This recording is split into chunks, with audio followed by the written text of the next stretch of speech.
Jedi Johnson narrates the way, and the ever-steady Styx boy shall ride away your brain. Bad to the bone, bruise the fur, pick up for days on days, and the great sound covers Boba Fett that bad mighty to slay.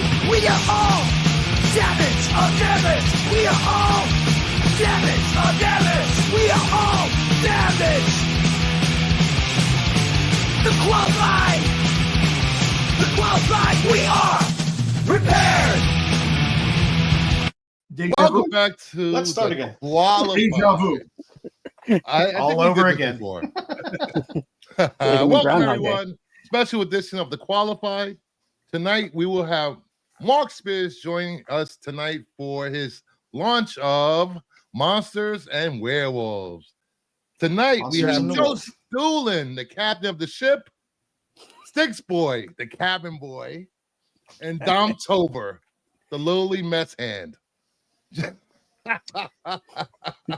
Funny how that, because I know where I'm about and what I'm doing.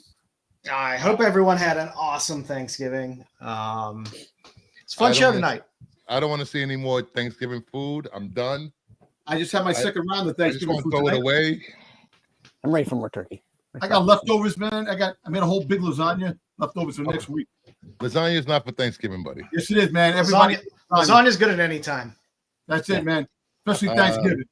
Do you make your own sauce or you buy it out the jar? Listen, I can make my own sauce, but I buy it at the jar because I'm too fucking rich. Is it at least Rayo's? It's ragu. It's ragu. That's not ragu. Chef Boyardee. No. Chef Boyardee. Chef Boyardee. What is wrong with you tonight? We got a fun show. We got a very fun show planned for you tonight. As Bruce mentioned, Mark Spears will be joining us a little bit later to talk about his launch of his Kickstarter today, Monster and the Wolf. It's off to quite an amazing start. So he'll be on to tell us all about the Kickstarter and everything going on in the Mark Spears universe. Other than that, we will be going through our regular stuff. Yeah, he should be. I'm thinking Mark should be popping in around 10, so we can say hi to the chat. Let's say hi to the chat. We don't have Jedi tonight, so we're not getting any world records. Sorry. Right, we got GTK Comics first, second, and third. Tommy Longbox, happy Friday, nerds. Catch you on the other side. We got Terry Floyd, hashtag short pump. Oh, Mark. Ed LeBeau, hello, Bluebeards. Mama Bear, hello, boys. Hello, Mama. Turkey lasagna, what is that? Is that a thing? Yes, it is. Oh, It's like saying Chicago style pizza is pizza. That's a casserole, damn it, or a quiche. As long as she's not putting poutine on top of that, some curds. Left over Zaggy. Jar is easier. It's not hard to make sauce. It is not hard to make sauce. You can make sauce in an hour and a half, 2 hours. When you're pressed for time and you're doing things, because some people had to work on Thanksgiving. I work every day. Come on. Oh, fuck, you don't work every day. You're home. Come on, I got to come up with. I got to go out during the go day. to the crowds of people and deal with their shit and deal with my shit as well, too. So I went out to Black Friday to the stores. It was so insane. People were like fighting for TVs, and I'm like, why are you fighting for 3-year-old TVs? You can go get a 50-inch TV for like $250. You can buy it online. Buy it online. Why even go to the store? You don't have to go to the store anymore. But I like the interaction. Man, I'll be punching people. I'll be hitting people in that. I can't deal with that shit, man. Do you bring your Marco starter kit? No good for everything. We got Chucky Valdez. Hey, welcome. What's up, Chucky? Welcome, Chucky. We have Ric Flair Crypto. Woo! Woo! Woo! And I can guess the ones you ordered, Terry. Dave's Collection. Happy Thanksgiving, everyone. Gunslinger from 773H. Where's Mark? He'll be here soon. Mark will be here around 10. Cologne. Did I miss anybody? That's everyone. Blah, blah, blah, blah. Yeah. So I was trying to see Wicked this week. It's been sold out in my local theater and the most theaters in the 40-mile radius, which is our ridiculous. viewership has just gone down 10 people. Hey, listen, you know, see, Nope, Bruce talking talked about Wiccan. about that. But it's also mentioned that what's it? The lead, she said it's okay to sing in the movie theaters, disturbing other people from freaking watching the damn movie. No, it's not okay. I think I think it'll be more fights. There's gonna be more fights in the theaters because of this. What the theaters are telling people though is that come back on December 25th when we have the sing-along version. Oh yeah. I'll take And Mariah Carey will be there. All she wants for Christmas. Yeah. Hey, Tyson, what's going on? So, I see Chucky Valdez saying a lot of Discord folks up in here. I'm guessing that's for Mark. Good. Yeah. And we hope to have a good, fun discussion. Like I said, we're gonna walk through the Kickstarter tonight, explain what's out there, and let him go through everything that's there, and then we'll have a fun, open, spirited discussion with Mark about his process and the Kickstarter and the whole world of Kickstarter and his other successes outside of Kickstarter. You know what, Absolute Geek? What makes us qualified? I have no friggin' idea, man. Qualified. Well, nothing makes us qualified. It's play on a damaged book. So yeah, I'm the only one that's not damaged on this. And we qualify for that. Well, please, you're the worst. You're the dumbest twice time over, man. Come on, man. And you want to know you want to know what makes us qualified to talk to Mark tonight, because some of us were very early to the Mark Spears train. Don't. Ooh. Yep. Wow. Very early. So Just saying. You know. Yes. Joe has been spot on. We're not on a bandwagon. We've Joe has been been on that train long before it was popular. Totally We honest, put the man. tires on that wagon. You know, I read 1 and 2. It took a while. He read a comic book. It only Yes. took him 2 weeks. Yes. Not 1 comic, but 2 comics. Ooh. I'm telling you, the book is fire, man. I can honestly say that I'm hooked. I can't wait for the next issue. And it's just the story and artwork is phenomenal. I can honestly say that. Yeah, well, your graduating class of PS 120 will be very proud. I bet they would, right? That's my essay for the. I sold like 7 Bridezilla covers 2 weeks out. Nice. Nice, man. All I have to say is 1C and 1D. It's all about the D's. All about the D's. That's Joe's book. Double D's, baby. Like them heavy. I like them top heavy. Hey, did you see the Thanksgiving post that sent you guys in the qualified? Did you see that? What's Yeah, that tomorrow. Thanksgiving post? Yes. I know you never look at my damn post. Nobody looks at your post. Come on. I sent it for Joe. Come on. Did you at Joe, or you just put it in the chat? I put in the chat, and okay. If Joe would have seen it, he would have probably been turkey dinner. I saw him. I was going through him. I was on the road yesterday, so I was in and He out. was seeing the song "Turkey for Me, Turkey for You," turkey in a big brown shoe. Come on. Joe was going from one bunker to the next. My Bridezilla is at CJC. I should get them back in early 2025 sometime. With their 48-day waiting period, or whatever it is now. We shall see. 148. Pumping up those books, baby. Oh, jeez. We do not condone pumping and dumping on this channel. Do not listen to Tom. I hear PGX only has a 15-day waiting period, so you should have gone there. Let's get through our Hey, questionable AGX has list a of 1 day. OLI tonight. Let's get into this. So Should I honestly say one thing? All the covers that Mark Spears put out for those monster books, you could fill up a long box already. You could have a whole long box full. That's how many damn fucking ones, man. There's a lot of good Holy covers. shit, but they're fucking nice. They're- Every one of them. They're all good covers. All the homage covers, man. That's freaking awesome. All right, let's get to the show, because Dom will never Okay. shut up over here. Okay. That's fine. I just want to get through this list because it's a list.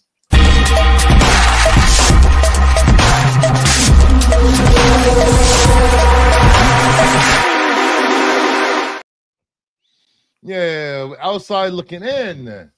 These are the books that were not hot enough to make the CBSI Hot 10. First book up on the list is Something is Killing the Children Zero, the Dan Mora chainsaw variant. There are a couple of sales selling around $75. It was a high of over 100. I guess people missed out on this cover. I mean, there were a lot of zero covers, but Well, There were a when lot of covers. this cover came out, when this cover was like a regular issue book. It wasn't like a 1 in 25. It wasn't an incentive. No, it wasn't an incentive. No. I don't believe so. Wow. There there It just was came an out- incentive with it. But there were a lot of covers. There were a lot of covers for this. for But this. why is this one? It's a good book. I mean, there's there were- I'm assuming myself that it was under ordered for this cover. Yeah. So Alright.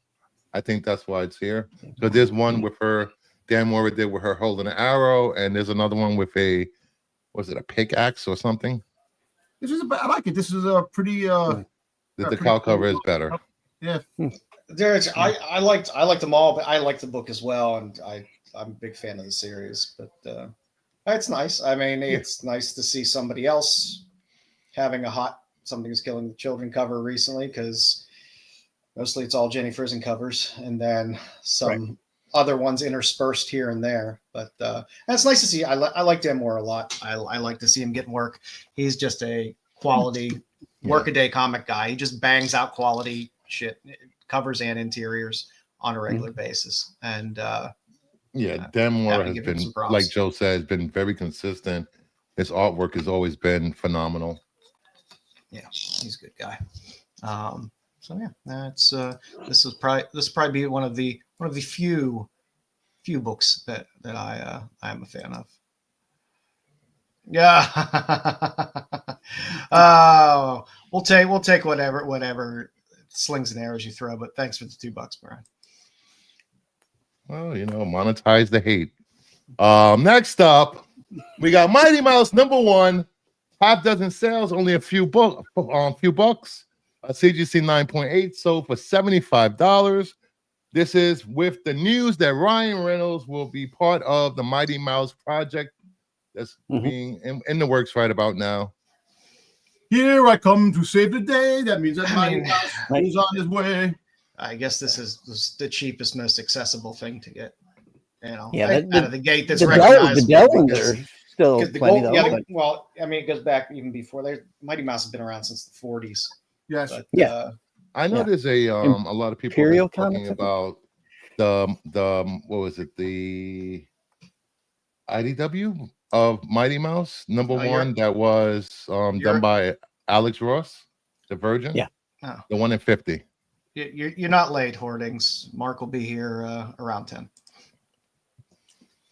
Hey, listen, The Ralph Bashki series, the cartoon yes, back in the 80s was fantastic. that was the guys who did Ren and Snippy, right? The Ren and Snippy, because there was the version that clip that people had that Mighty Mouse was sniffing some kind of substance. Oh, jeez. Jeez. Once you go there. Try and find that. That's actually that actually is something. Go on Mighty Mouse sniff substance and you'll see it. Something. Here on Rennavision, we do not condone the sniffing of stuff. A white substance. If you're a Not consenting adult, whatever the fuck you want. Mighty Mouse was my jam when I was a little one. Cosmic one. Hey, Cosmic. Hey, I'm gonna be honest with you. You know what? Who should make a damn book? They should get They should get the friggin' rights to this cartoon, Courageous Cat and Minute Mouse. I want to see comic books on that. That was a great. Yes, that it was. was. a great cartoon. It was. It was. It was cool. It was based. Come on, Courageous Cat and Minute Mouse. You had the frog. I'm the frog. Yeah, the frog. Yeah.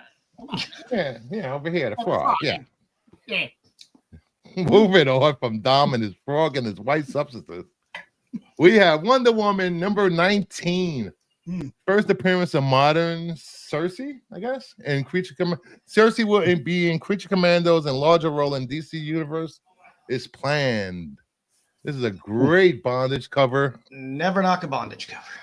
Never knock a bondage, especially And when it's, it comes and to it's a Wonder great Woman. George Perez cover as well. Oh yeah. Will Margo show up as well because we know he likes to crash interviews? There's no point. There's no probably sleeping one off somewhere. Yeah. Hey, you should be happy. His Lions won again, so you should be happy. Almost just because I know the Bears. Chicago They stupidity. they had to fire their coach after Wow. the game. I actually watched that game. I was surprised. Did that, they? Because they should have. they dropped the ball just like they could have won that game. The Bears could have won that game. No, they could have tied it. Well, they could have tied They it. won it. They could have I'll be tied honest it. with you. I had faith they would have tied and won. I had Chicago. I don't have faith they would have tied and won. I have faith they could have tied. 13, Had they with managed the 13 clock. points. 13 points. You couldn't take Detroit over Chicago for 13 points. You had to take Chicago. Oh no! If we're talking the spread, that's a whole nother story. Don't listen to Bruce. Dom, He it's doesn't all know about anything the about. spread. He doesn't know anything about football, right, Bruce? Baby. All right, what's up next? So we have Amazing Spider-Man 546. There are Mr. Negative rumors.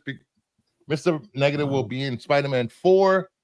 And a tentative title may be for Amazing Spider-Man 4. Well, Spider-Man 4 will be Brand New Day. So people are speculating that this is the book to buy. Is it a coincidence that the director of Shang-Chi is going to introduce Mr. Negative in the Spidey methods? And I like Mr. Negative. I think it's a cool character. I hope I have this book. I have a couple of copies of this book. And I also have, he actually appeared in the free comic book. It was a free comic, Spider-Man comic, his first appearance. So we'll see. Are you talking about the Amazing Fantasy? No, that was Amadeus Cho, who's actually that's Amadeus Cho.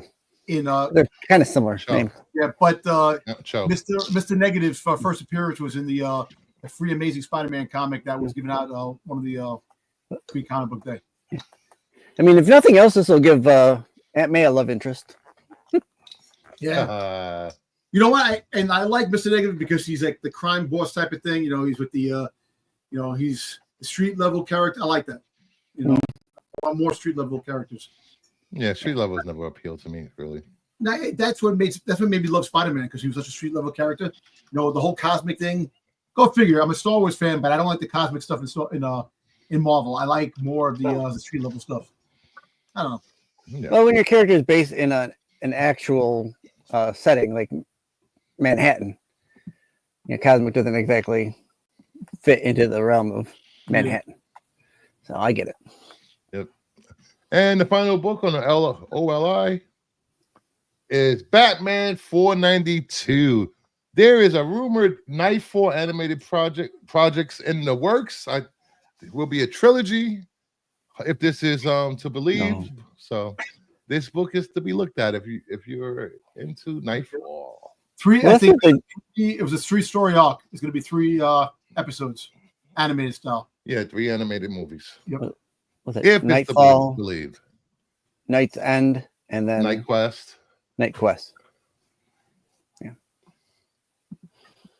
The Bird City Marksville exclusive sold out in seconds. Yes. Quicker than someone. Let me shut up.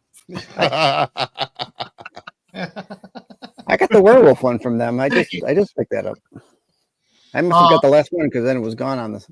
Yes, we are all East Coast guys. Well, we are now. Jedi isn't with us tonight. He comes from Hawaii, so. Hey, Kyle, the brains behind SNS, the true talent of SNS is here. You don't have to even give us a super chat, Kyle. We'll post it anyway. Your money's not good here, Kyle. Not good in many places. So, if you're interested in what Pete has to say about these books and his write-ups, head over to cbsi.com. You can also check out the Hot 10 list if you missed it. And over to you, Joe. What do you got? What are you up to? Let's do some quick pickups here. Can I do a pickup? I have one thing really quick. Sure, you can go first. There you go. What do you got?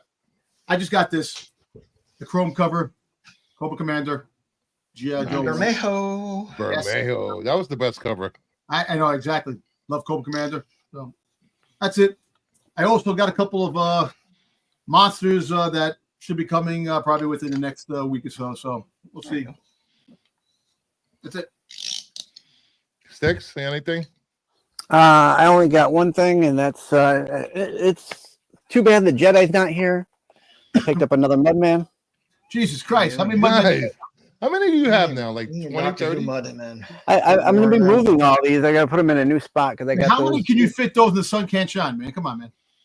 I got 11 in one of those, like a short box Uh, or a long box, and then I've been getting those black stands. So I got one more came today. I haven't unwrapped it yet, and I got another one coming. I have them all on the stands. Nice. Hey, behind you. Over here. you're on here, so it's okay. You're here. We see you. hey, Brian. You know what? All right, I'll go. I had to see this cover for myself in person. The West Coast Avengers foil. And it's a cover. It is a cover. I've seen people that really liked it. It's definitely not my favorite hues. It's a cover. That's all I have love to say. Firestar. I want a little more. She's a little stiff there. I don't know. It looks like her face was superimposed on the body or something. I'm sure the foiling doesn't help that much. Yeah, it doesn't help that much. You know, Actually it's just takes- the lighting too. It actually takes away from the cover, actually, whatever little there is. But you got your first appearance of Blue Bolt.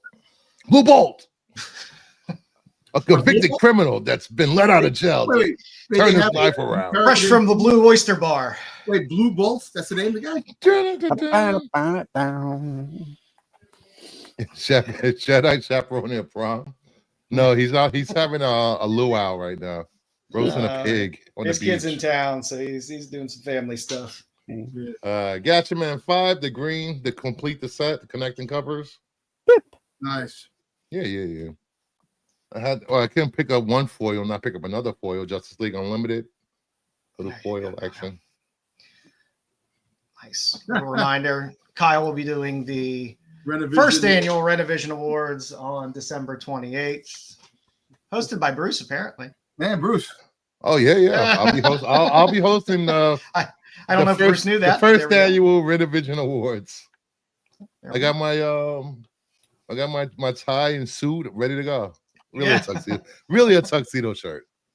There we go. Nightwing 120, the McFarlane toy variant. Oh, I think everyone has their favorite Hughes run. His Wonder Woman was fantastic. A lot of people love his Catwoman run as well. The Kyle Power Girl.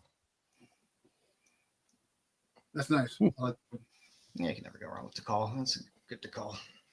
Brave and the Bold 19. More McFarlane goodness.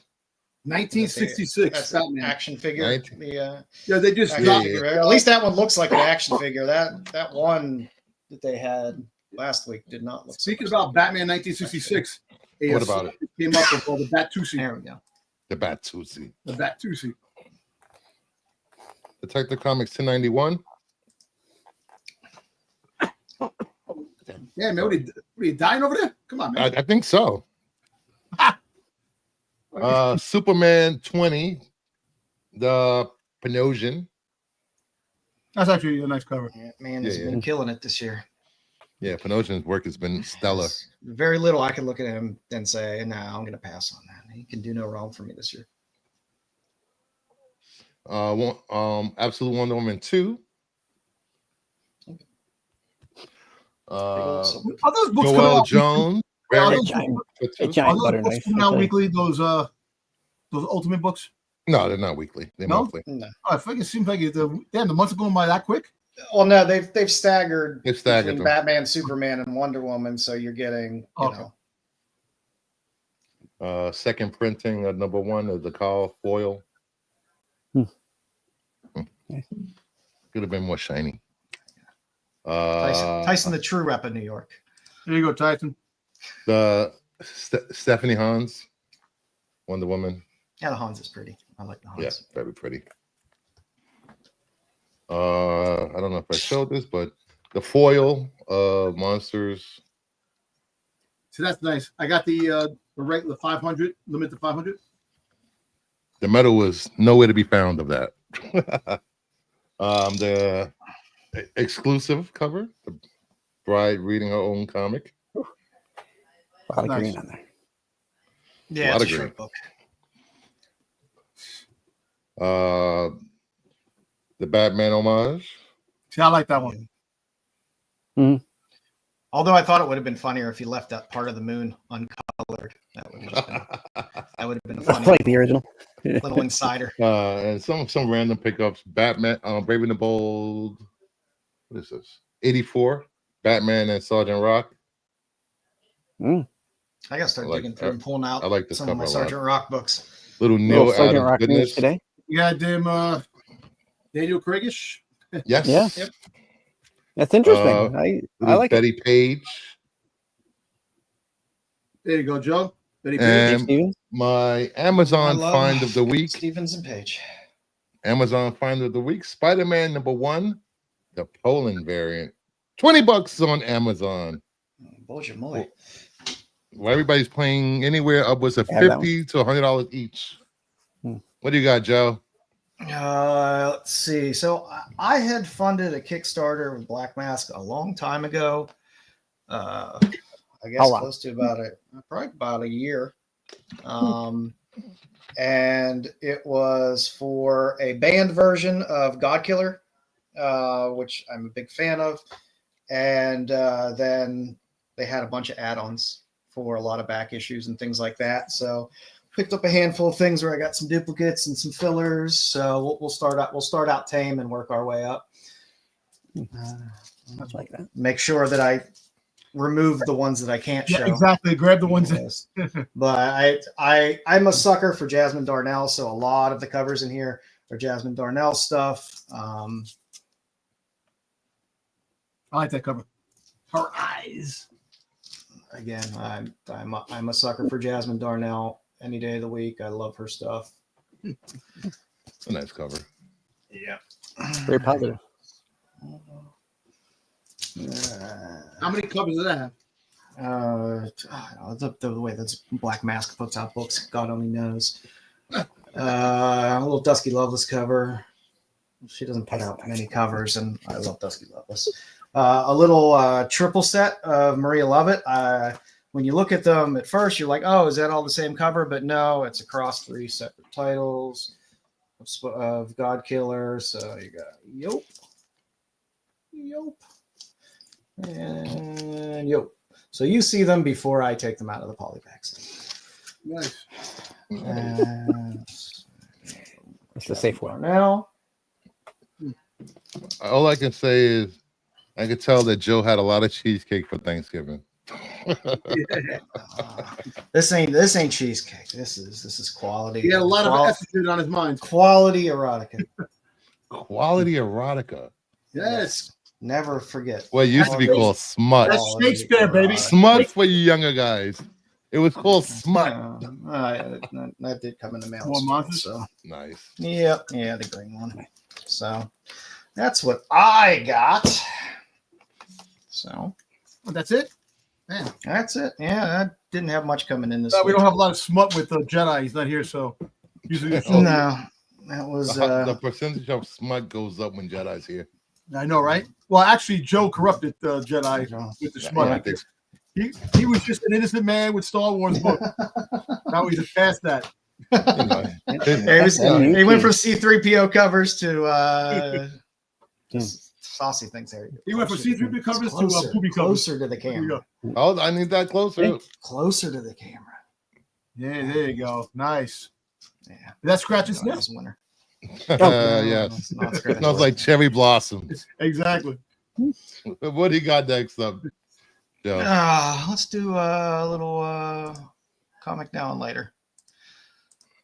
Show what's out there this week. As Bruce had. Well, I like that darkness cover. The That's the Decall, That yeah, the dark- Decall cardstock Power Girl it's just really good. I mean, I normally like Decall, but it's a very nice cover. That Pablo Rivera, the cover for Hello Darkness, is just a gorgeous cover. Pablo Rivera, another one who's been killing it this year with these Hello Darkness covers. To be able to pick up A covers and some of the best quality. Oh, I had this a handful, probably a couple months ago back. But since it's out this week, I figured I'd highlight it again because it is a winner. This series has the covers in this series have been fantastic. The reads have been fun too. I like anthology books. And like I said, we've been getting great Frizen. There's some Lotte, Pablo Rivera, just a ton of great covers in this series across the board. But to be able to snag really great A covers and B covers and just any open order covers is really sweet for a series. And expanding on the Execution Posse Holdings universe, the Stitches came out this week, so you can add that to your Night of the Cadillacs and your Lipstick Clickers. And now you have the Stitches, and you'll have Papa Duke out soon. So there's a handful of, and Killtown, of course, as well. So you have all of these books building this interesting universe, which is now being released by KeenSpot. Originally, these series were supposed to come out from Scout. I don't know what happened there, but it made a handful of delays. And then, now it's in KeenSpot. KeenSpot has been doing really well with the series and getting their stuff out on time. You know, yeah, I like that. I like that consistent. Yeah, and like I said, this Naomi Griffin cover is fantastic, but all the Todd Skull work that he's been doing across the series have been killer titles. KeenSpot seems to be big on the holoflip covers. So if you've been buying Monsters, you've seen the holoflip covers. Yeah, those are nice. A lot of these Ex-Posse Holdings books also have the holoflip covers as well. So you're getting 2 covers, which is kind of nice. So, you know, if you don't want to shell out for 2 books and just want to shell out a little extra and get the holoflip, get 2 covers, it's nice to do as well. I agree. Scout Comics, you know, their comics get delayed a lot. Scout had some issues with Lunar and some other things. So I don't know. I mean, for a while, all we could do is talk every week about some Scout project that was being optioned and then going into option hell forever. But I haven't heard much from Scout lately. But KeenSpot's putting out some good stuff. Like I said, some quality, interesting universes. I mean, Monsters in and of itself is a universe, and that can go many different ways. There's a lot of threads in that book in terms of a lot of different storylines. This whole universe with multiple books going across and some really amazing art. It's fun stuff. Let's see. Also this week, one of my favorites, Steve Mannion, released Fearless Dawn the Bomb #4. This is the B cover. There's also a great sketch cover. There's a handful of great covers. I can't help myself but buy anything that Steve Mannion does. I just love his work. And it's always enjoyable. You can frequently get these books and buy them signed as well for almost pretty close to the same price. Which is kind of a nice feature as well. A lot of places like Tefal and stuff like that, they'll sell the signed copies. I'm sure. I don't know if Midtown does, but Midtown always sells signed stuff. But the signed copies are pretty reasonable as well. That was a fun J. Scott Campbell. The Storm #1 second print, the 1 in 25. Got a fun little disco storm. I kind of dug the outfits everyone was wearing in the background. Black Panther. I've never seen Black Panther wear a hat, so that was kind of interesting. And Iron Man's wearing a leisure suit, which kind of makes Iron Man half interesting, which is more than the 0 interesting he was before that. So wait, has Iron Man ever been interesting? No, that's why I said. Okay, I'm just making sure. So now I thought maybe he did something interesting or something. Between Storm and Scarlet Witch there in the background, this is a good book. It's good stuff. And Chuma Hill had a cover on Void Rivals as well. The B cover. For all you Chuma Hill fans out there, I like collecting his work. And listen, don't be slipping on Void Rivals. It's a good book. It's a good book. Yeah, everyone keeps forgetting. Between the 8 million covers of G.I. Joe and Transformers still doing well. People keep forgetting about definitely. Void Rivals, it's all part of the John universe. It's all connecting. So, get it? Yep. It's been interesting. I'll say and looking into the future, I had to bring you a little bit of cake. Joe Even I like this cake. Joe Picar has a great cover on Private Dance down south. All that cake needs a little whipped cream on top over there. So son. can hop on Kickstarter and Don't get ahead of yourself, Dom. check out Pat Shan's stuff. Private Dance Down South through the Cheeky imprint. Great JP cover, and of course there's variations of that cover. If you like variations, Can't imagine what you mean by that. If Jedi was here, he would tell you. Anywhere between I know. the nudity cover, a non-nudity cover. We call it art here, Dom. It's art. Okay. It's Art. poetry in motion. That's it. It's not moving, Dom. It's not motion. Yeah. What are you talking about? It belongs in a museum. Guess what? Let me tell you something. Things in your canvas. pants are moving. That's why it's called poetry in motion. Oh my God. Yeah.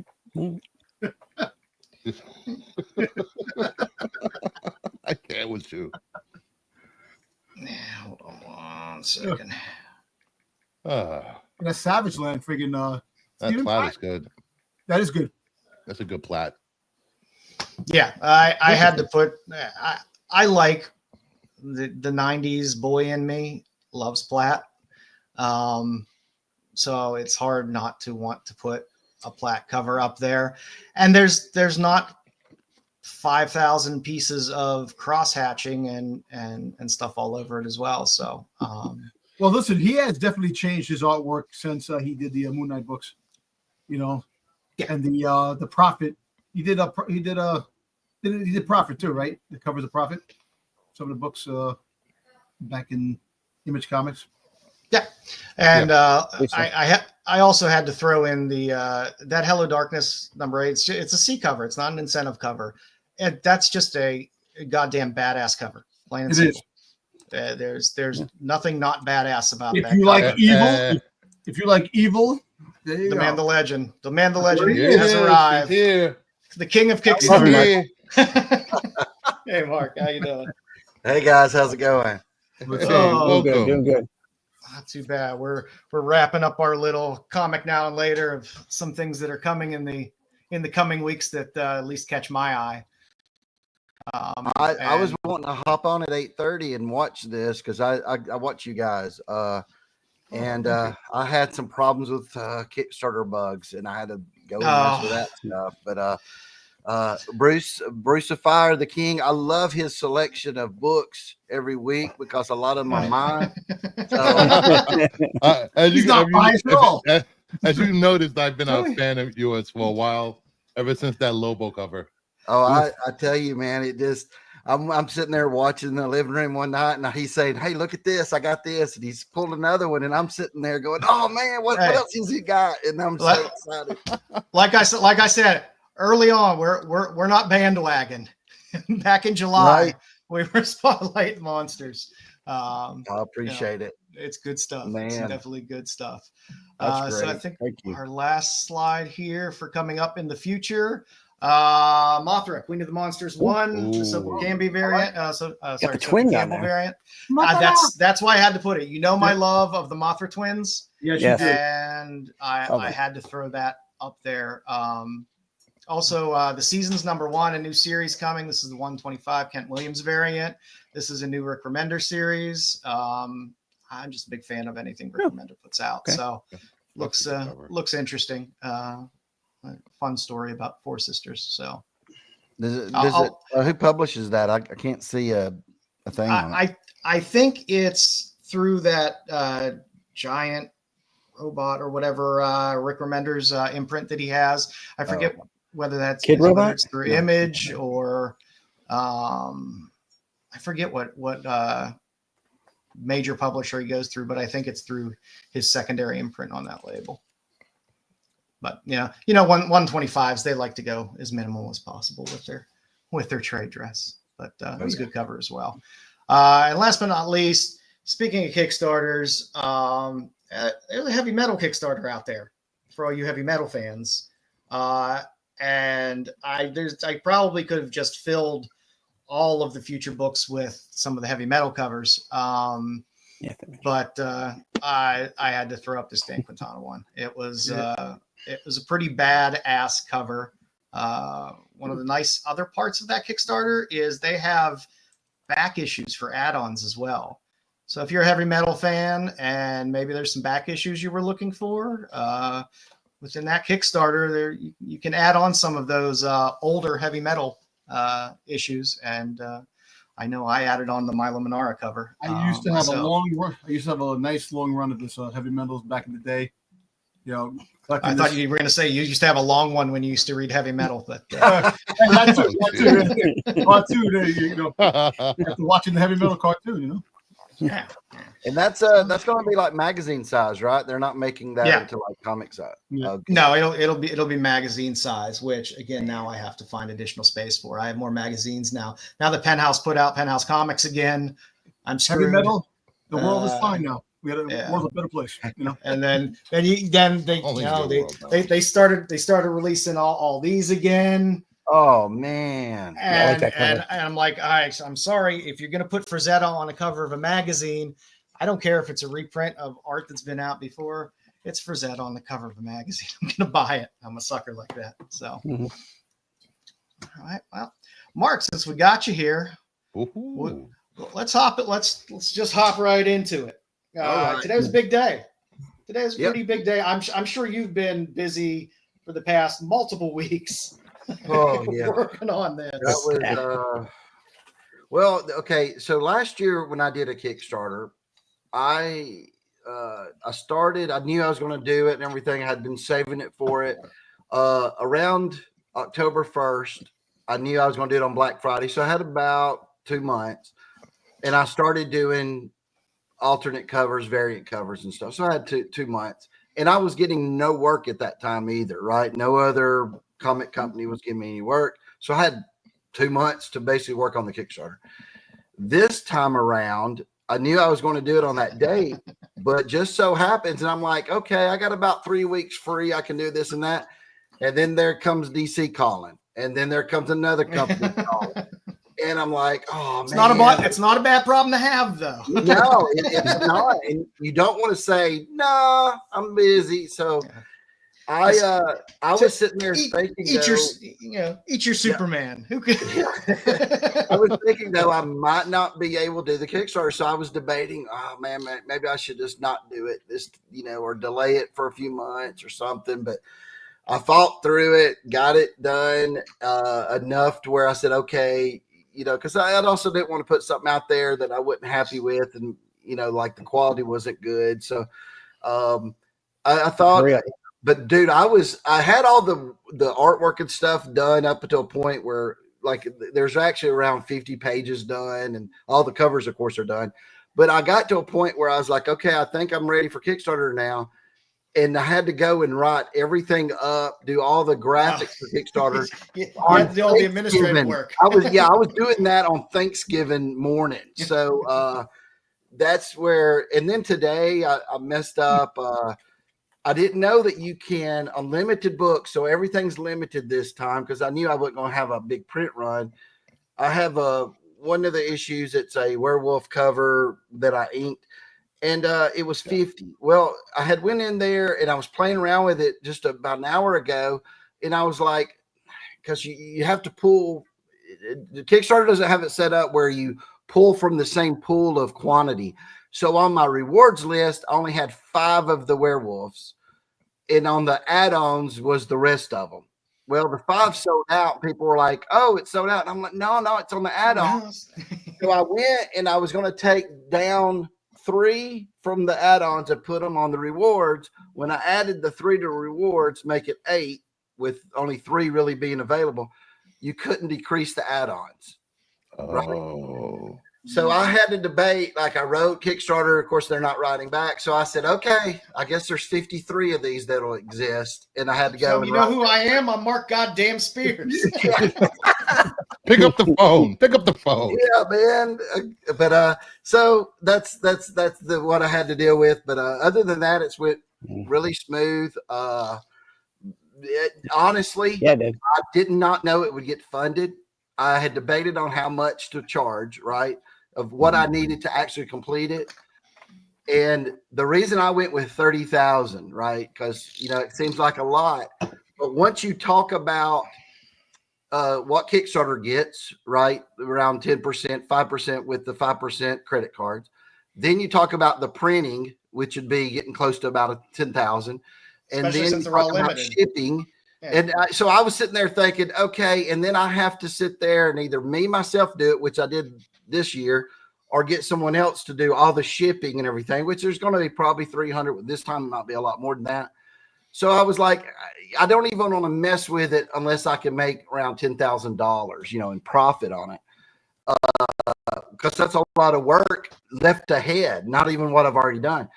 And we hit 30,000. Let's say we hit 21,000 in 56 minutes, which that broke last year's one-day record. And then I was like, wow. And just a few hours after that, because I took a break, I was like, I'm not doing any comic book stuff. I'm going to go in there and watch TV. I come back, and we had already hit 30,000. And I woke up a little late this morning. Got a little logy from being a fat ass yesterday. And I woke up, I hopped on. I was like, oh, yeah, it launches. I'll go in and pick what I want. And I was like, oh, damn. It was moving and grooving. Yeah. Yeah, I'm really shocked. I knew Monsters is doing well right now, but I thought, the economy, things like that, I didn't know how well it'd do. I also grouped in bundles just so I wouldn't have so many reward tiers and add-on tiers. So I have it where you have to buy 2 of the normal books. I was going to ask about that, whether that was a planned strategy. No, it was. I thought it would be easier for the printer because it's like, okay, well, I know I'll need the same amount of these covers. But it actually came about because when I was doing this Thanksgiving morning, I was like, I didn't want to do all those covers. I was going to cut the covers down because I had asked Peter, Marco, and those guys.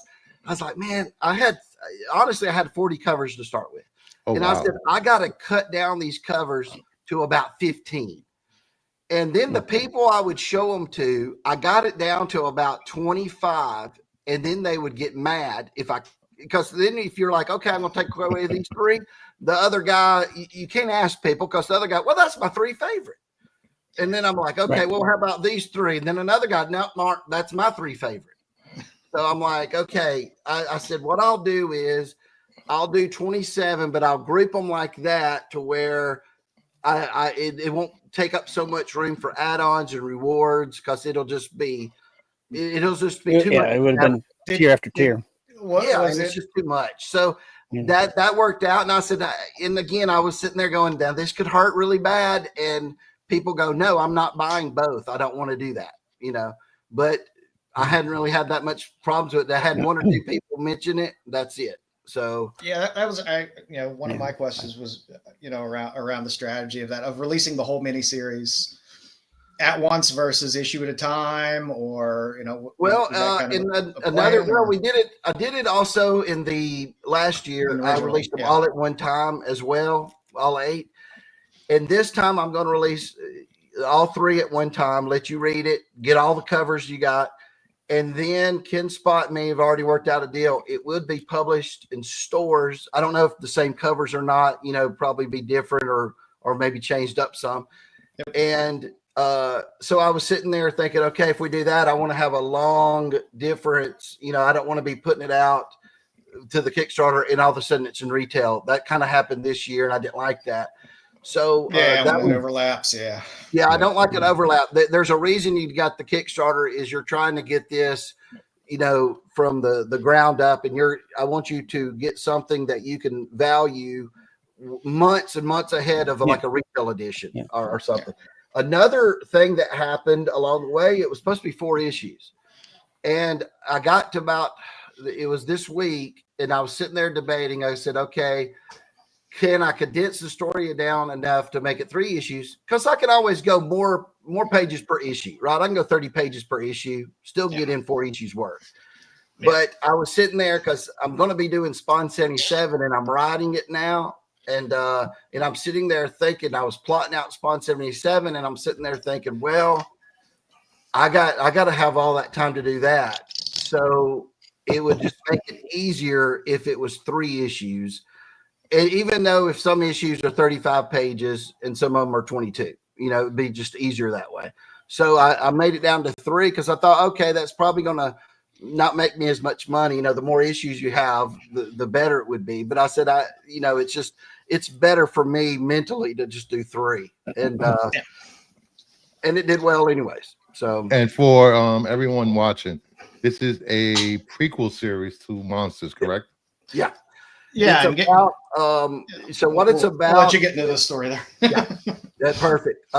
So basically, the reason I did this was because I was like, well, I have this great idea I wanted to do for Frankenstein's Monsters Origin, and I was like, if I tell that in flashbacks, I don't know when I would get to that in Monsters, because right now I'm on a certain journey and I know where I'm going, and I don't have the time to focus on the Frankenstein's monster. So I was sitting there going, at first I was like, what if I did a one shot just of, it could be called Frankenstein something. And, but then I was like, oh, but man, and then I come up with an idea of how to frame the story where with flashbacks and then what's going on right now. So basically this starts about 3 months or so before the events of Monsters 1. And we're going to have flashbacks of what's happened with Dr. Frankenstein. It has Dracula's in it, but he's not referred to as Dracula. He's pretending to be someone else. So that's got him involved in it. It's so you'll also know more about the werewolf Clint. More about his story. So it ties into Monsters great. My vision is if you've got 1 through 8 of Monsters and you have this, it's almost like this is just negative 1, 0, no, -2, -1 and 0. It's almost like that. Like a companion piece to the series. It is. It's a prelude to it, because you don't need to have this information to enjoy Monsters, but it would explain so much more to you when you're like, well, why does this character do this in Monsters? I don't understand why he's that way, but does it really matter to you? Well, this actually would tell you why that's happening, why he acts that way.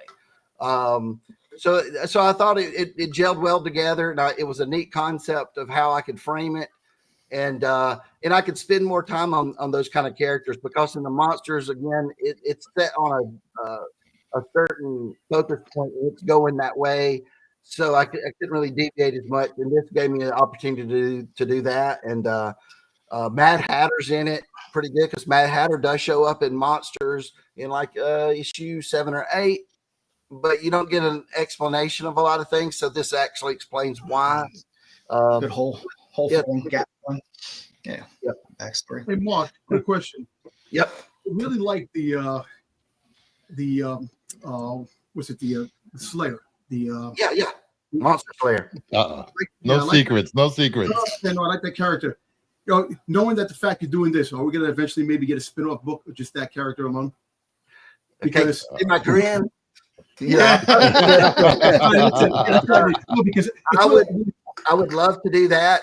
There's a lot more Slayer out there now. I do consider Monsters, though, very much Slayer's story. In the end, I don't want to give much away of who else's story it is, but it's a 2-person story in Monsters, and I kind of focus on them guys. Now, there's a lot of Slayer's backstory that I would like to share, but again, he's a character like Wolverine in the 80s, where if you share too much, it ruins it, right? Exactly. Yeah. But there is some things I would like to tell you to make you think more, like, ooh, because right now, even if you read all 8, you don't know, is this the same Slayer that was alive in the 18th century or whatever it was, the 1898? I can't remember what year it was. 96, I believe. Yeah, is it the same one? Is that the one that buried Dracula? Is this his son? Is it someone else? Is it Bruce Could be a lineage. Yeah. right? It could be like the Phantom, where it's a new one each. So yeah, there's a lot of theories out there. I'm not giving it away. So there's that, or maybe this guy's really, really old and we just don't see what's under his mask. So there's a lot of things like that I want to explore. But yeah, Slayer to me is, if you had to look at the book, it's I would say it's 80% his book. Monsters is. I wouldn't mind going off on something like this maybe in the future, where it's Slayer one shots or Slayer miniseries, to let you even see other stories, because man, he's had 1,000 stories probably, every year. So your universe has a lot of threads. It's not, like we've said in the past when talking, it's not just a book about monsters.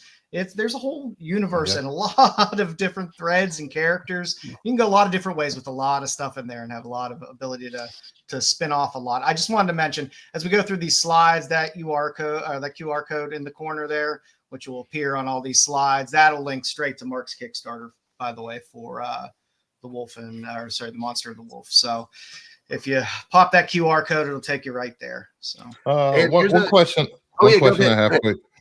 I have for you. Your art is so unique and bright and beautiful. What process do you use to do your art? Well, I have a Wacom tablet. I don't think I can really see it here, but it's over here. It's a 32-inch Wacom tablet. For my references and stuff like that, I use like 3D models, because at one time I was using photographs, humans. This is a couple years ago. That was very tough. Like Alex Ross does that of course, for his traditional stuff. And my problem with that was I couldn't get enough people. Right. I don't have enough friends to do it. You could see you're gonna have a lot of friends after this. Well, maybe. Yeah. There's some cards I did for DC back in the day, man. This is maybe 10 years ago when I was basically not painting them. I was using watercolors and some Copics and stuff. But you could, when you paint anything, to make something look realistic, I'll just say make it look realistic, because sometimes you can really paint with markers and stuff too. You need a good reference for lighting. Lighting is key for everything. And on those, though, you could actually see I was the model. I'd have to go into the mirror and take a picture of myself. So there's cards that exist out there of Aquaman. That's me. This is when I was, I was Aquaman, I was Batman, I was Superman. And it was just that, because that's all I had to reference. Yeah. Now, though, I years ago, I would say maybe 18, 19, 2000, I started going, okay, what if I could develop 3D models as a reference? Then I don't have to worry about that. Then I can have a guy who can look whatever. And the consistency. My problem was when you try to paint something is consistency, because you want the guy to look just the same on panel 1 as he does panel 50 later in the book or whatever, or page 50. And I was like, that's the only way I think I could be like Rob Liefeld and not care. Yeah. Oh God. I thought he was painting himself. Sorry, Rob. Sorry. We all know you're a legend. Rob, I love you to death. I don't know about these guys. We all know you're a legend. I'm just here. But yeah, so basically, Mark does feet. I have I do 3D models and stuff to where I know what things are going to look like. A guy who does something similar to this technique, but it's a little different, is it Bjorn Barons? Do you know him from? Bjorn Barons, yeah, he does great stuff. Yeah, love his stuff. And you know what? Honestly, I was doing this technique. That's what I was doing, the cards. And when I saw Bjorn's work on Spawn, I went, wait a second. I mean, if this is accepted, if people are like that, this is kind of what I do. Maybe I should reach into comics again. And so I talked to Bjorn about, Bjorn was so nice. I talked to him about comics and stuff like that. And then so mine basically is after, I render something or whatever, then I take it to Photoshop, I paint it up, and that's where, you get the colors and stuff like that. And even the black and white, what I'll do on that is I color it, and then I go to black and white, and then I touch up in black and white too. So, because that's the only way I know how to kind of do it. But that's kind of my process. And again, I'm kind of known for my colors, the brightness, and stuff like that. It's one of the few books that I say that I've read where the interiors are just as damn good as the covers. I appreciate that. Which is definitely a rarity. Yeah. And Mark, the same thing I can tell you that story-wise, you usually get a good story, bad art, or you get good art, a bad story. You hit both in the mark, and I can actually say that. Oh man, I appreciate that. You're welcome. I was worried. Okay, so I always tried to get a job in comics for about 30 years. I did work in the licensing department around comics, doing stuff for Marvel, DC. I did my first Image book. Some people talk about the Ultraman special back in 2001 or so. Yep.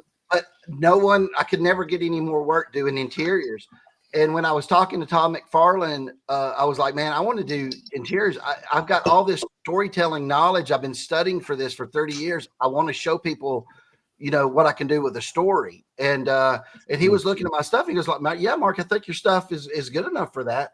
Usually, though, people do it backwards. They go, they get in doing interiors and then say, I want to be a cover artist. I don't want to do interiors no more. Because interiors it's a little grueling process. But I love telling a story. I think you can tell a story with one picture, but man, you give me a book to tell a story. Oh man, I can't wait. Damn. I love doing it. There'll probably be a time where I don't want to do it no more, but right now I can't think of a time it would be like that, because I love taking someone and showing them something and then getting emotion out of them. Right. So, maybe I can make you laugh. Maybe I can make you cry. Maybe I can make you intrigued. Maybe I can make you care about a character. And that to me is just amazing.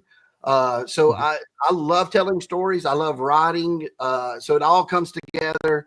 And I love doing it all myself, where I don't have to worry about, someone else going, well, no, Mark, I don't think you can do this. Yeah, you don't have the angel and the devil on your shoulders having to tell you what to do. I will say this. Go ahead. The story and the art is so good that you have Dom reading comics. These are the first two comics he's read in the last 10 years. No, Dom doesn't read; he reads. I'm going to be honest with you. I read the comics today. To be honest, I haven't been reading a lot of comics lately, and and before this, even before the whole craze with your books came out, they were telling me, Dom, you should get aboard and read this. And I waited, and Bruce sent me the link. I read them today, and I was like, holy shit, this is really good. The spin on the monsters, wow! I said, I enjoyed that. I said, I can't wait for number 3 to come out. I'm like really anticipated now, but you really hit the mark on. It's amazing. The book is awesome, and I love monsters. I love mystery, and like I said, the Slayer. I love characters like that kick ass, and I just I'm a Boba Fett fan, so Boba Fett kicks ass. Oh, here we He go. wears a mask. This way he asked you to do a monster Boba Fett homage. Okay. Go get the monster. It's Boba Fett. Okay, so Monster Slayer is a derivative down the line of a Boba Fett. But Boba Fett back in Empire Strikes Back 80s, right? You're feeding him, Mark. You're feeding him. Dom will love you forever now. Yeah. You will not see well, dude, if you could see over here, I got a big Boba Fett fat head back 6 foot tall on my wall right here, man.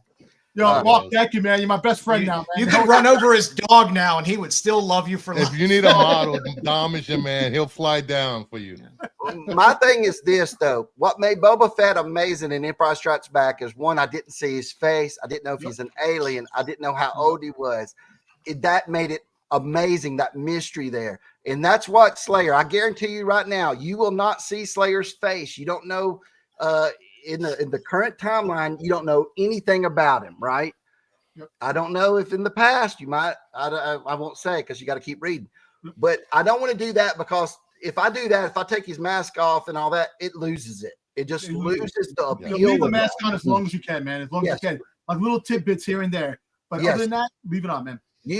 That's so I feel you, because I feel the same way, and that's what I grew up with, right? So this is my love letter to the late 70s, 80s. I was born in 75, so I kind of remember you're dealing with a whole panel that's in late 40s, early 50s. Okay. This is y'all speaking my language. So I was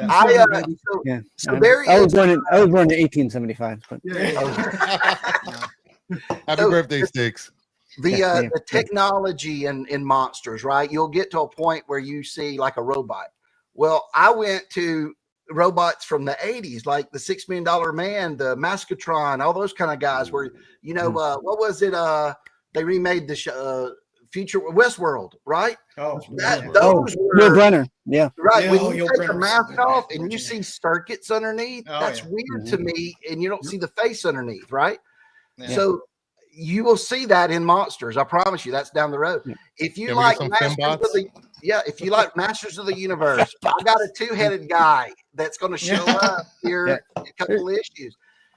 You can sit there and go, when you look at all 8 issues at least, you will sit there and go, I see G.I. Joe, I see Cobra, I see Master of the Universe, I see $6 Million Man, I see everything basically. You'll see kind of superhero comics, even though superheroes really don't exist in this world. You know, Slayer's kind of a superhero to me, you know. And then there's other guys out there like that. But it's basically like I got a big melting pot. I threw everything that I just loved about the 80s and late 70s in it, and I stirred it up and said, here's a cool story that if you liked all these things, here it is. So it's not just monsters, it's science fiction, it's mystery, it's thriller, it's adventure, it's superhero. Yeah. And it kind of works. It melts together, and I think it creates something really cool, and it hits that nostalgia vibe too. You got me hooked. That's it, man. Hooked, man. Get those I will say this. ready. Get the monster shirts ready, the hats. Oh, I want shirts. There we go. I want hats. Get the merch I out. will say this. My favorite quote from the first issue is, should he break free from this prison, may God have mercy. That was just so chilling and just so foreshadowing to what's to come in the book. I love that quote. I love that listen, quote. not for anything. I know the book has been out for a minute, so if people didn't read it, the second issue, he freaking he shanked off friggin' Vlad the Impaler. Here we go, Dom. Did I pull up the spoilers? No, well, listen, if they didn't read it, I'm just saying that they're different people, which is really cool. I like the concept. Well, I had come up with, when I sat down to do it, I said, I'm going, because I knew that people because of my trading cards, I knew people like these classic monsters, but they also like my original monsters. And I was wanting to move more into that. So honestly, first issue, I start working on it and I go, you know what? I'm just going to kill Dracula. I don't even want to have a character called Dracula in this, because you have a preconceived notion, right? Dracula, everybody uses Dracula. I don't want Dracula in this. So I was about to do that. Then I stopped and I had watched something on TV, and it was, dude, there's a Boba Fett reference. Okay. Listen. I'm watching the guy who wrote Empire Strikes Back. What, Kirsten? Kestistan. Yeah. That's it. He says, I can fix Boba Fett in a few minutes, because somebody was interviewing him on something and they were like, Boba Fett now is like, should it be this was back when they were talking about doing a TV show before they did it and all that. Yeah. He says, here's how you fix Boba Fett. You have Boba Fett walk in, this other guy shoots him. You don't see who the guy is, kills Boba Fett. I remember that interview.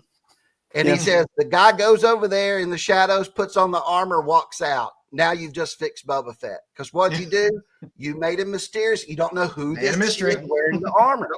And I thought, what would it be if that guy calls himself Dracula, but dude, he's not Dracula. You don't know who this guy is, how insane he is.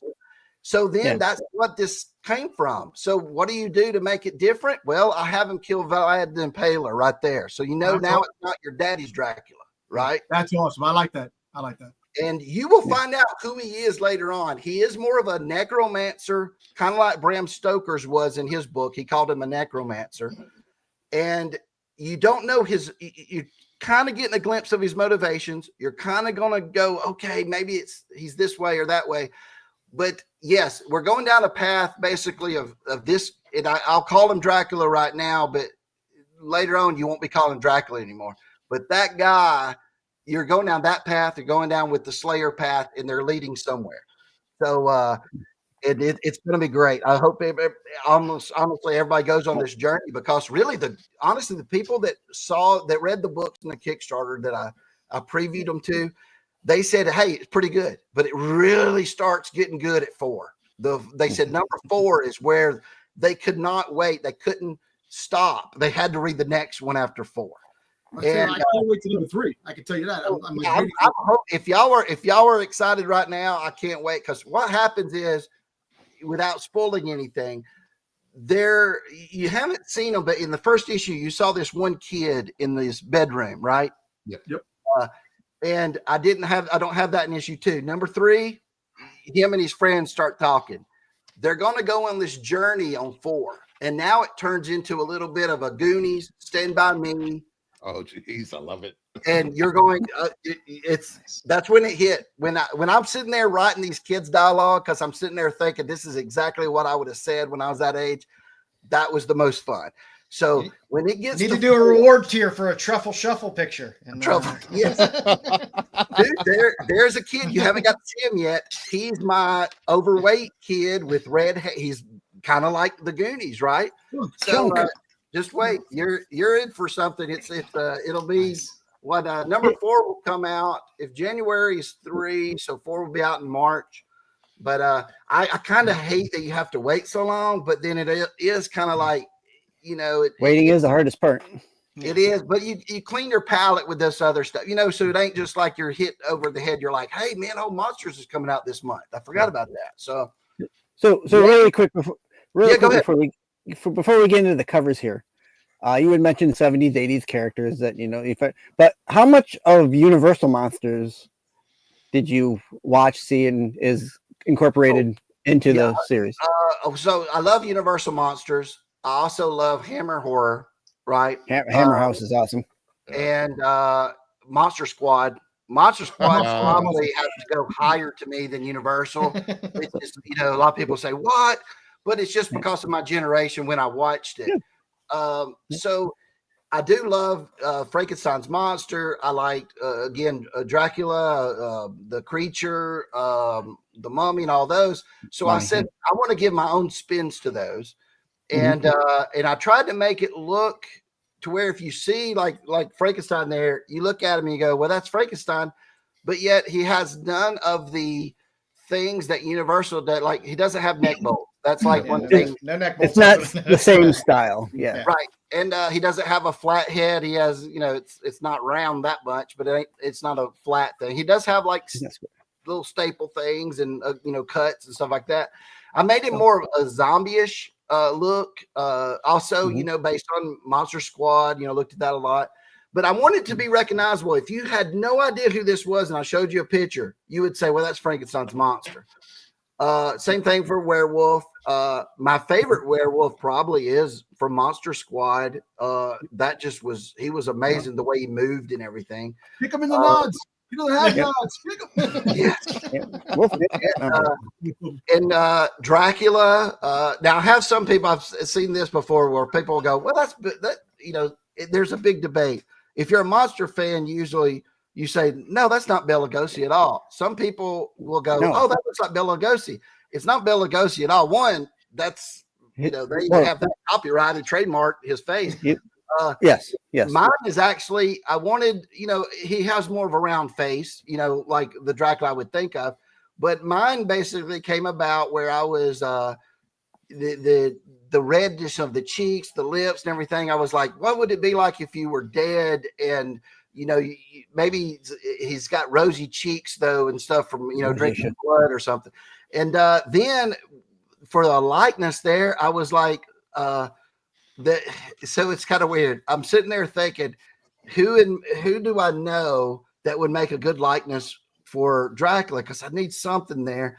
And I'm trying to create stuff, and I did it. And I was like, my sister looks at it and goes, Mark, that's our dad. And I went, because to me, it's like Dracula has these two things. He's got something about him that's like mesmerizing, that you feel comfortable. Like, oh, it's he's not, he draws you in. And then if he wants to just like, man, when I would come home and do some bad things, man, I feared my dad. So it's just, that's kind of where it went. He even has like the little kind of a broken nose, like, or little, I don't know. My dad would always say it's from us having, Native American descent, where it's a little, it's not broken, but kind of goes down a little bit. That's how kind of creases. Yeah. Yeah. And but yeah, if you saw it, I told my dad he needs to start signing comics because he looks like that. That's me. That's me. He could have a whole career just signing comics on that. But and then the other ones just came about, like Mummy. I just wanted Universals wasn't as scary, Hammers wasn't as scary. I like more of the Monster Squad because I think the thinner zombie-ish one, and the Mummy movie was really neat before he got to be full all there yet. Yeah.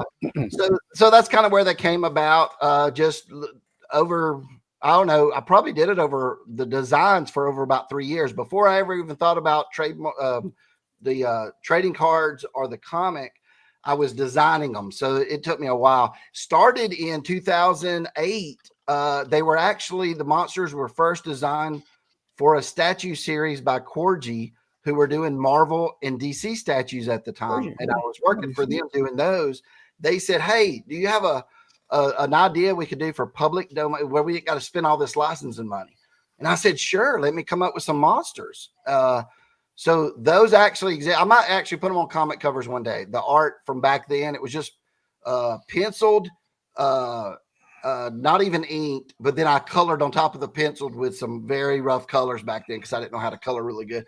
So 2008, I actually have each one of the monsters from back then as the statue concept. So, and Mark, you just talked about the statue concept. I seen like in an old Toy Fair magazine, you had the design concepts of the Marvel. Dude, where did you find that? How'd you know that? He's been going down a rabbit hole the last 2 weeks. He really has.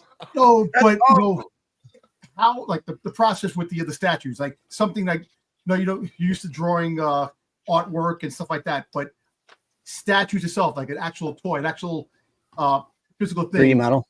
Yeah, how that process, and like when you seen it, like holy shit, that's actually a live. Yeah, it was awesome because when I did that, so when I got that job, it was weird. I'll make it quick. It was in my I was checking my spam folder for something somebody sent me, and I see a week-old message in my spam folder, and it was on Yahoo Mail, and it was Corgi saying, hey, we have the Marvel license, and we've produced about 4 statues. Not really happy with them. Marvel's offered us any artist in their repertoire, and they said, but we saw some of your stuff online, and we'd like to hire you. And I write immediately, said, is this job taken yet? Because I would love to do this. And they wrote back and said, Mark, we were about to reach out to other people tomorrow. So that worked out perfect. Good. It was so interesting. I thought I had actually made it. That was my career at that time, because before that was nothing. I had the Image comic. Then you go years till 2006 when the statue thing happened. And dude, I got to do Daredevil, Elektra, Colossus, Storm, Spider-Man, Venom. A lot of them didn't get produced because the Venom never got produced, right? A lot of them got made, but not produced. So I actually have. I'll have to get on and share with you. A lot of, they actually got made by a sculptor. Okay. And they never got made because they had to have the content to go and get it made. However many they're going to make molds and stuff. Yeah, molds and stuff. So they made them. Venom looked awesome. Daredevil looked awesome. Elektra looked awesome. And even those they actually took to like conventions, toy fairs, and stuff. They were already painted, but they didn't get mass produced because Master Replicas. If you remember back then, they did lightsabers. They bought Corgi USA. And said, we're not going to do those anymore, and got rid of the license. So the person that was over me that had me doing all that stuff, they just retired, and they used to be from Hasbro, and that was it. So it was sad because now I got paid for those concepts, but it was so sad because I really wanted to see them.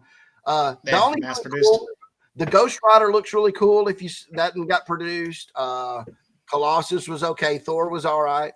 They were die-cast metal too. So after they made them, die-cast metal, and it was, I still have some, of course, but the ones that didn't get produced is the ones I wanted. So when they were clearing out their offices, I asked, and she said, oh man, I don't know what happened to them. Somebody has them out there.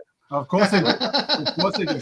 Keep checking eBay. I have some good news for you, Mark.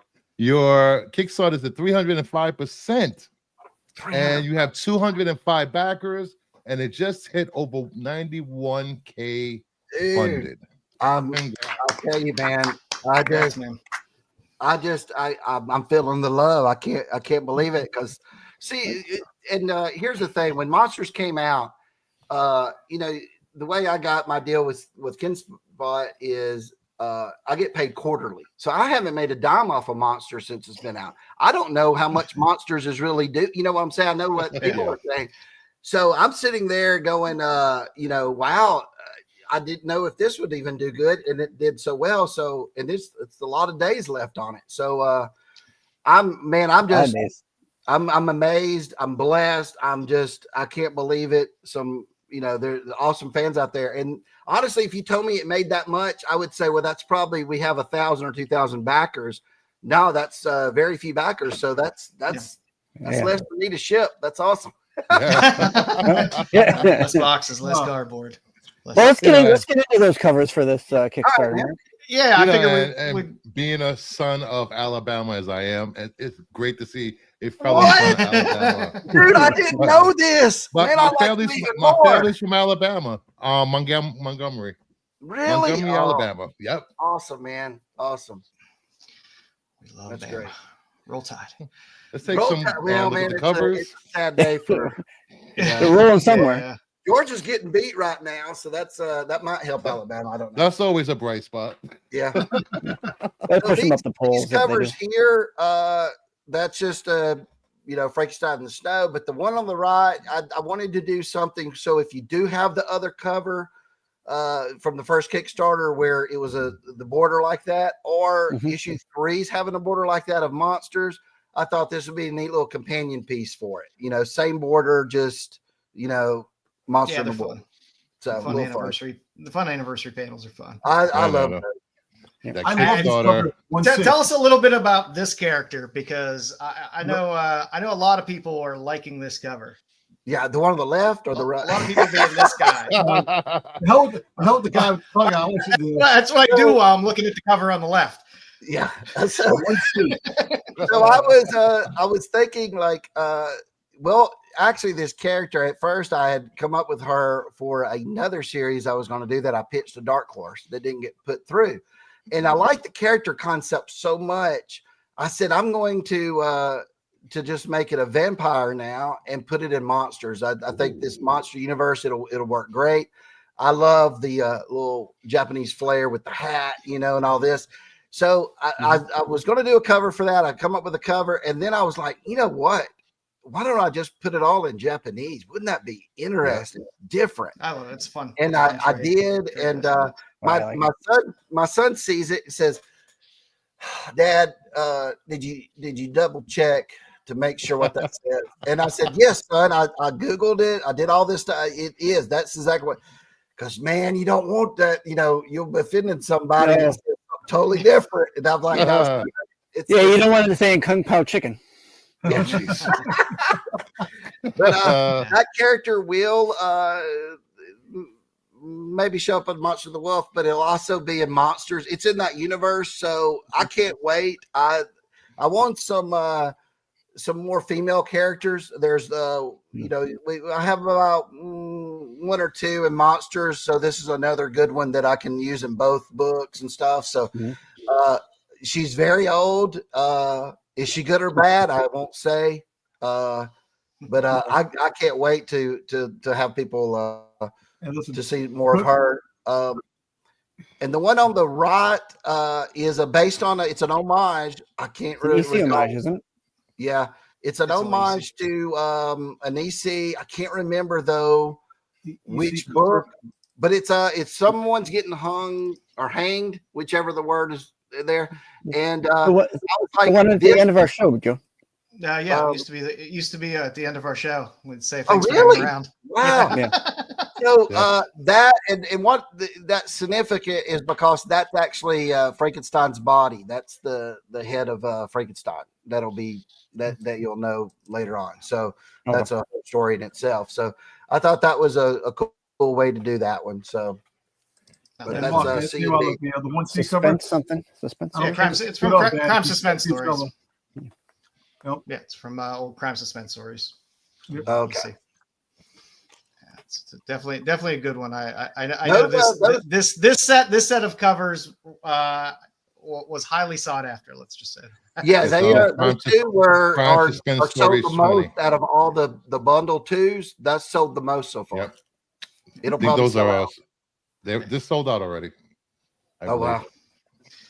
And then these, I saw someone talking about that Ramita 50 Spider-Man one day, and I was like, I wonder if that would be a cool cover. So I come up with it, and I went, I don't know. I was on the fence. I was like, I liked it, but then I didn't know, and I showed it to some people, and they loved it. So I said, you know what?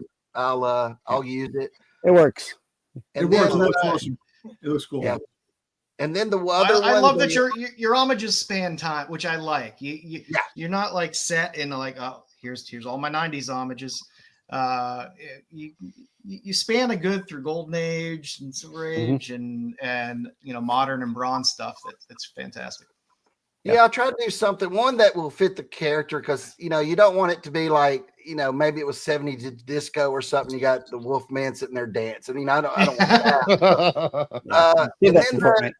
the Silvestri one, I was like, I just wonder because the colors are awesome already on that. I was so interested, like, what would it look like with my colors on it? So that's why I went with that one and put a little EM instead of he has an X, then he has a W on the Witchblade. So I did a little EM. I like your skulls better than Silvestri's. Yeah, I thought the skulls they're lit up a little bit with the green. Sylvester did, I think, all purple on his, so it came out pretty decent. Yeah, the shadowing. Yeah. No, I like that a lot. And then for the more rare colors for number one. Yeah, this one I did a so I had when I did the trading card set for the Halloween edition of 2022. I did a card because I'm a big Garbage Pail Kids fan, and I did a card called Little Monsters, and I had Frankenstein, Dracula, and Wolfman in it. And I was sitting there thinking, wouldn't it be something if I could do something, pull something off where it's kind of homage to that, but not really, doesn't look like that. It's more my style. So I did that, and a lot of people love it. They're like, "Hey, that's one of my favorites," and I'm like, "Oh, that's cool." There's still a lot of Garbage Pail Kid fans out there that like Garbage Pail homages. Yep. Which without Garbage Pail Kids, there probably wouldn't have been a Monsters because that phase, man, I had all of them on my Trapper Keeper or whatever I had at that time. Yeah, those damn Garbage Pail Kid cards are expensive. A lot of them. Oh yes, Nowadays, I would trade them all the time, man. I remember having John. I thought that was so funny because his name was John. This one was fantastic. Also fantastic Wolf. I didn't want to redo this again because I have it already. I did it for the Kickstarter on the other one, but I was sitting there going, King Spot. they are going to be in the snow a lot, and I was like, what if I wonder what that would look like, and then maybe I could spell Monster the Wolf in the snow, and I did it, and I said, you know what, I think it's good enough, so I decided to run with it. Yeah, it's fun. It's fun as a snow covers are always fun. It's an homage, but it's not a carbon copy homage, so that's good. That's what I like. So yeah, you could own both of the one I've already done and that one, and you'd be like, hey, it's different because it's actually a different angle of the pose, so they don't line up or anything. So I thought that was interesting.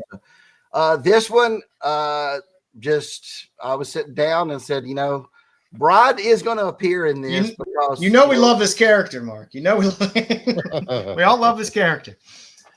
Yeah, and I'll tell you, I've been telling some people. I don't think it's been on any. I've just been telling people I know, but.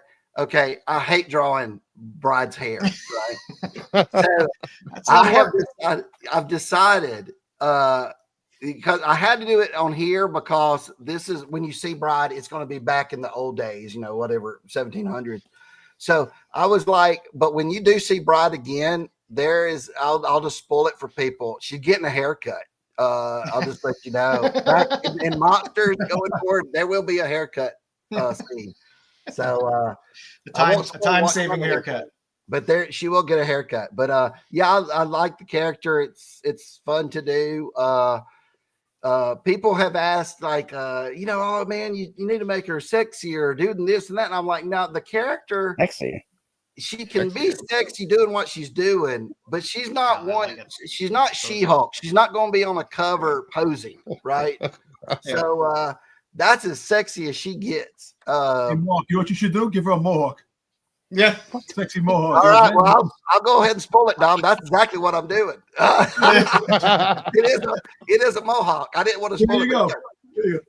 I've already tested it. It looks awesome because it gives her, again, this is set in the 80s, gives her an 80s punk vibe. It's and I want her to look so different. When you look at her, you don't think at all of other brides or anything like that. So yeah, no, I'll be thinking alike, man. I'm gonna have to. I'm gonna have to get Dom some royalties for.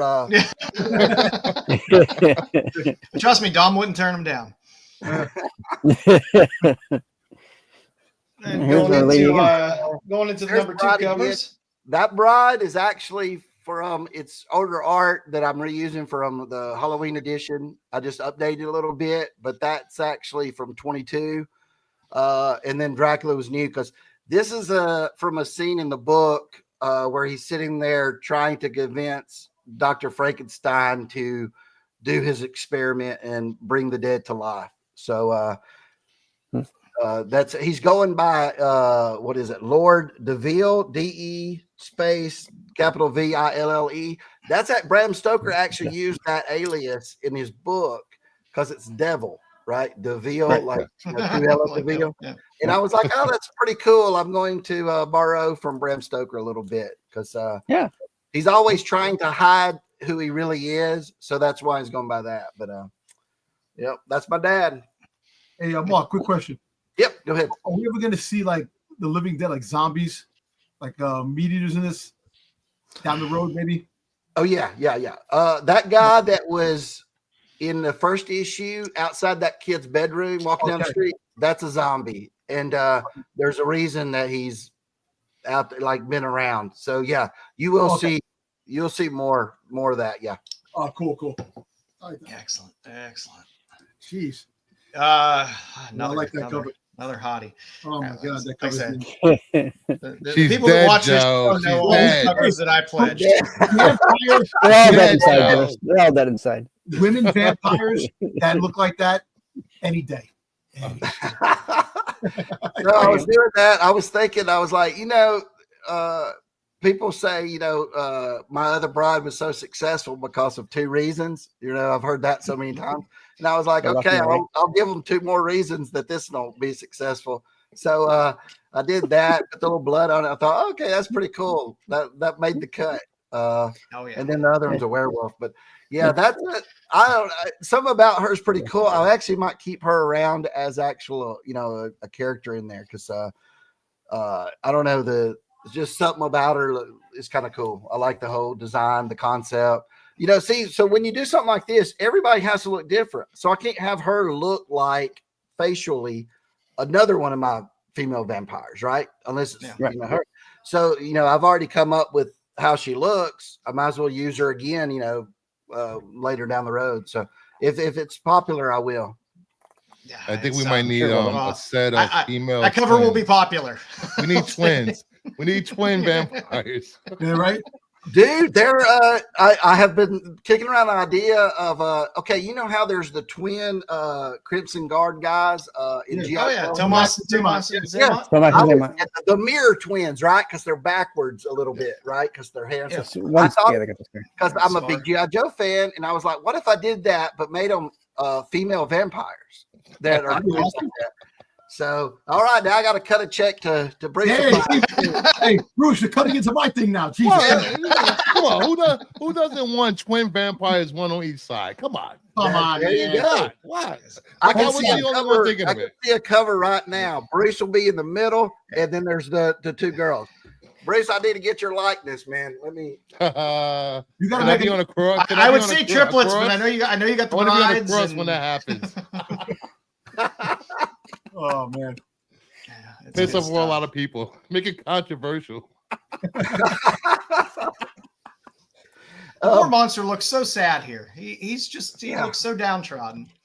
Yeah, he's not a very happy person. He's either that way or mad, right? So that's the thing.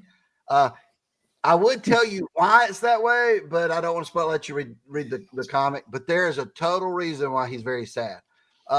The other one on the left is just an homage. I don't remember what cover right now. I'm bad at that. It's a Werewolf by Night, and I like that Skull in the Moon. Yeah, that was on the original. The only thing I couldn't do with the original is just because of how my layout was. There was a banner right under where the wolf would be, where it says wolf. There was a banner and it had some text in it. And I tried to make it smaller and just didn't work. So I just left it off. I said, that's the first time on homage. I think I had to leave something off like that, but it just didn't work because they drew their wolf very small so they could put it on there. And I didn't want to. The image was more cropped. Jack wasn't a beefy guy. And Mark, what about I know the homage covers. What about like the first Moon Knight? Wolf by Night, have the Slayer on one side. Yes, I've tossed around the idea of doing that for the Kin Spot, like a variant cover 1 month, because that's a very recognizable cover, especially being the Werewolf by Night and all that kind of stuff. I just think it'd be kind of cool. Yep. And we got some fun chromes. And this one, that's the Tea Party right there for Mad Hatter. So that actual scene is in the comic where he's having this dead tea party. He's basically insane. So he's not. Wonderland doesn't exist, of course. I don't want people to go, wait, you got Wonderland in this thing? What are you saying? But this guy thinks he's the Mad Hatter, right? So because he just went crazy for mercury poisoning and stuff. So so that's that. He's. I thought it was bad meth. Yeah. I thought it was a meth party.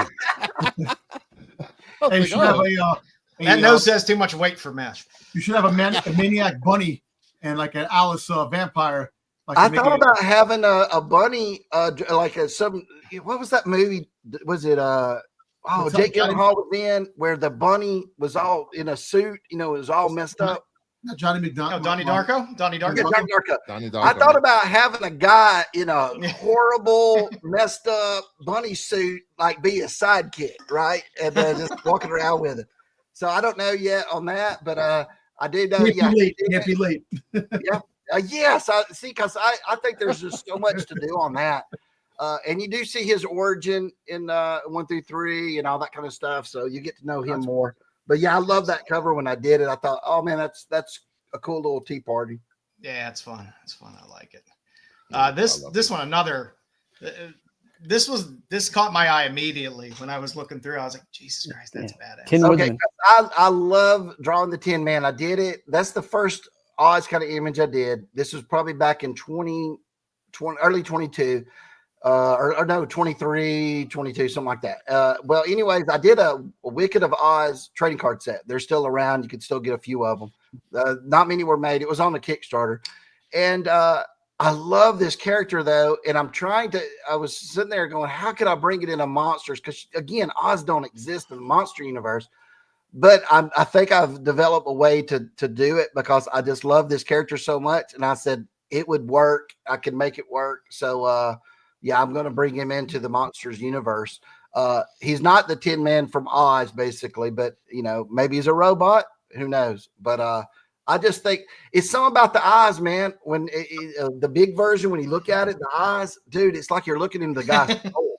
It's just like I feel bad leaving him out. He's like, "You're not going to pick me," and it's just like, hey, listen, you can always have a character that makes things look like they're actually exists, like the Alice in Wonderland. Create that. Yeah. He has the eyes of a man that's been married for 40 years. Hey. Yeah. Some of us are married that long. Dead inside. He's dead inside, man. Beaten down. Defeated. Yes. Here's my paycheck, honey. I'm going to my room. All the fights you lost. Separate bedrooms. Yeah, I mean this one, like I said, this one caught my eye. Yeah, it's one of my I was like, favorites, that's badass. and it'll be awesome in chrome foil. So I can't wait to see it. Yeah. Are you going to make other fantastic. characters? Because you have the witch second printing sold out. You know Yeah, they had asked to use that witch, and I said sure. I didn't have plans to use her right now, but then I was like, oh, gosh, I guess I could use her because her concept looks good. I got the eye patch, the little bit of yellow wisp of a hair in her hair, and the monkeys and stuff. And I'm sitting there thinking, you know, again, it's almost like what they called Master of the Universe back in the day, like a catch-all thing. You could throw anything in it, and it still works in the universe, right? You can have if you can have a Manny Faces anytime you want. Well, if you read number 2, I go fantasy the last 2 pages, right? So it's like I can do basically anything with it. So I do think I will put that character in it. It would just be later on around, you know, maybe 10 or 11 or so. We knew there was that Dungeons and Dragons homage cover for a reason. Yes. Yes. It's a fantasy. God, I need that cover. I missed it.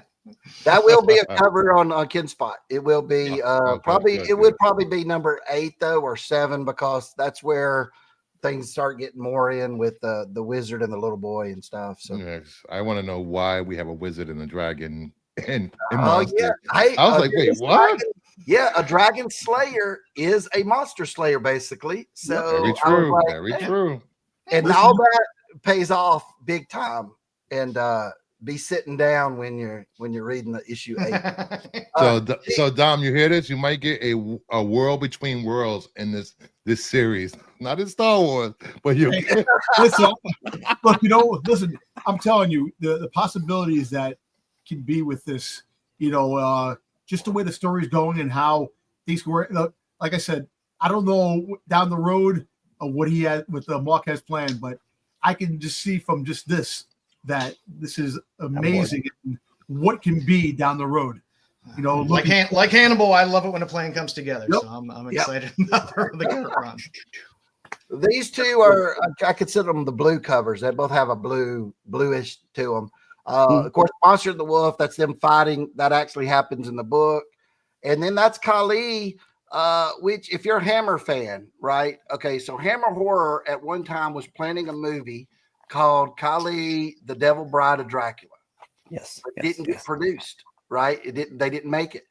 And that fascinated me. So I'm sitting there going, man, what if that would, you know, and also that scene where she's in a the stop motion movie was it where it's Kali, but she's a stone statue. I can't remember. A Golden Voyage of Sinbad. Yes, man, yes, you know your stuff. So that expired. Like that's where I got the swords on her, but just because that statue. So that was awesome. that character will be in down the road when I show more flashbacks of Dracula and stuff. Like you know, they've met because that Devil Bride of Dracula. I just love it. So I've got to do more with her. I love the red eyes on that cover. That always gets me. Man, you love more than red eyes in that cover. Joe, stop it. Come on. But it catches you on that field of blue. Those red eyes pop. She can get you 4 ways to 1. There you go. She's got 6 arms, man. She's got. I will influx a little bit of my knowledge that in Golden Voyage of Sinbad stars Tom Baker, who is the 4th Doctor. Doctor. Yes. Oh. Yeah. And Styx was actually on that ship with Sinbad back in the day. Exactly. I was one of the skeletons. On these, the cover on the left, again, that's a Werewolf by Night cover. That one made me happy, Mark, because you got it. Oh yes. Yeah. I have always loved that cover. I had that cover when I was younger, and I was like, I wanted to do it one 12, day. Right? Yeah. Yeah. Issue 12. Yeah. Well, at first I'm thinking, because when I think of Werewolf by Night, I always think of Plug, and I was like, oh, it's Plug, and then I went back and I was like, oh no, that's a Ramita cover. Really? Yeah. Ramita Senior. Wow, I didn't know that. Yeah. So that was fun, and then I was worried, am I going to get that box right down at the bottom? And I thought, you know, it's perfect. It works perfect. Just it's there, and you don't want to put Cry Monster because I'm like, oh man, if I put that, you know, somebody might that's really cheating or something. So I said, okay, how about Scream Monster? So it all worked. But It's one of my favorite covers, man. I that one just speaks to me. Love it. I'm asking for a friend. Okay. Will we ever see any Doctor Who homages? Yeah. Styx? That's a good question, Bruce. I want to know the answer. I know it's a good question. Here we go. I managed to get. If you want to start a Kickstarter and have it funded by 6 people, go for it. Oh God! I tell you, if you find me a great cover or something that you say, "Hey, Mark, this will speak to Doctor Who fans," send it my way, and I'll put it on Monsters. I'll have it out. You're probably speaking to all of them right now. But Styx is multiple personalities, so he's just one person that has many. Hey, at least I didn't say a Star Trek cover. All right. I did, and also I wanted to do. Oh, I like that. I don't know what I could make the Dalek though right there to the like. Yeah, I could make it into something. I could do something like that. Something like that. You know, this is a nice Golden Age Dell. You know. Yeah, I that's one thing I'd like to do. Some people have asked, like, "Hey, man, you don't do any Dell homages," and I wouldn't mind trying to do that. He's just trying to get in on that royalty game, Mark. Yeah. I gotta get my piece of the pie, Mark. Where's my piece of the pie? The other cover, the Spider-Man cover, that was Hulk and what was it? Spider-Man with the Universe powers. Yeah, Captain Universe. And I did that, and just because I love Todd McFarlane stuff, and I'd actually done that cover for a test for Monsters, and I didn't like it because I had the creature at the bottom, so I redid it with the wolf, and then I thought, it's okay, so I put it in it, but I didn't know, it's all right. I don't know how good or bad, but it's a cover. It's fun to watch. It's fun. It's recognizable right out of the gate. Exactly. Right. You remember that ASM book, and right. Yeah. Oh, I love that cover. And here is a lot of people go, "Is that Blackula?" And I'm like, "No." I said that. We'll say that conversation has come up earlier today. Yes. It was asked. That's trademark and copyrighted, so can't do that. That is trademark. It's not Blackula, guys. Yeah, those two are twins, and they're both vampires. Big old story on that, so I won't spoil all that stuff. But so we do have twin vampires. I can see the big story on the cover. But yeah. There's big stories on the cover right now. Oh, yep. It tells a story. So those characters, I've been wanting to get them in regular Monsters, but I have a way to put them in this one, and then they'll also show up in Monsters as well. But yeah, it's a cool thing, and they do know Dracula. They have a history. So and then there's Mad Hatter. I was going to say about the fact that you have different factions of vampires that are going to go after like Dracula and try to take like mob bosses and stuff like that, trying to take the top. Which is my thing was Fat Tony. Yeah, when I Tony. Big Tony. Big Anthony. When I picked Monsters, it was I said it's Game of Thrones with monsters because there's factions, right? There's different factions. It's there's factions of vampires who hate Dracula. You got Tasker and his corporation over there, and all them trying to do stuff, and then you got the Slayer in middle of it all. So yeah, there's lots. It's a lot bigger world than what you've seen. You just seen in a small section. So there's a lot of other characters and other things at play. Fantastic. And that is a great Hatter, by the way. That's that was I think that's the very first picture of Hatter I ever drew. And here's a quick note about Hatter. Some people will get it. I remember one guy I showed it to and he knew right away.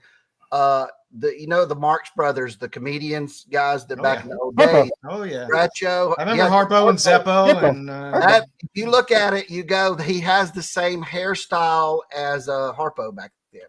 Yeah, they were amazing musicians, by the way. Every last one of them were amazing musicians. Oh yeah, they were.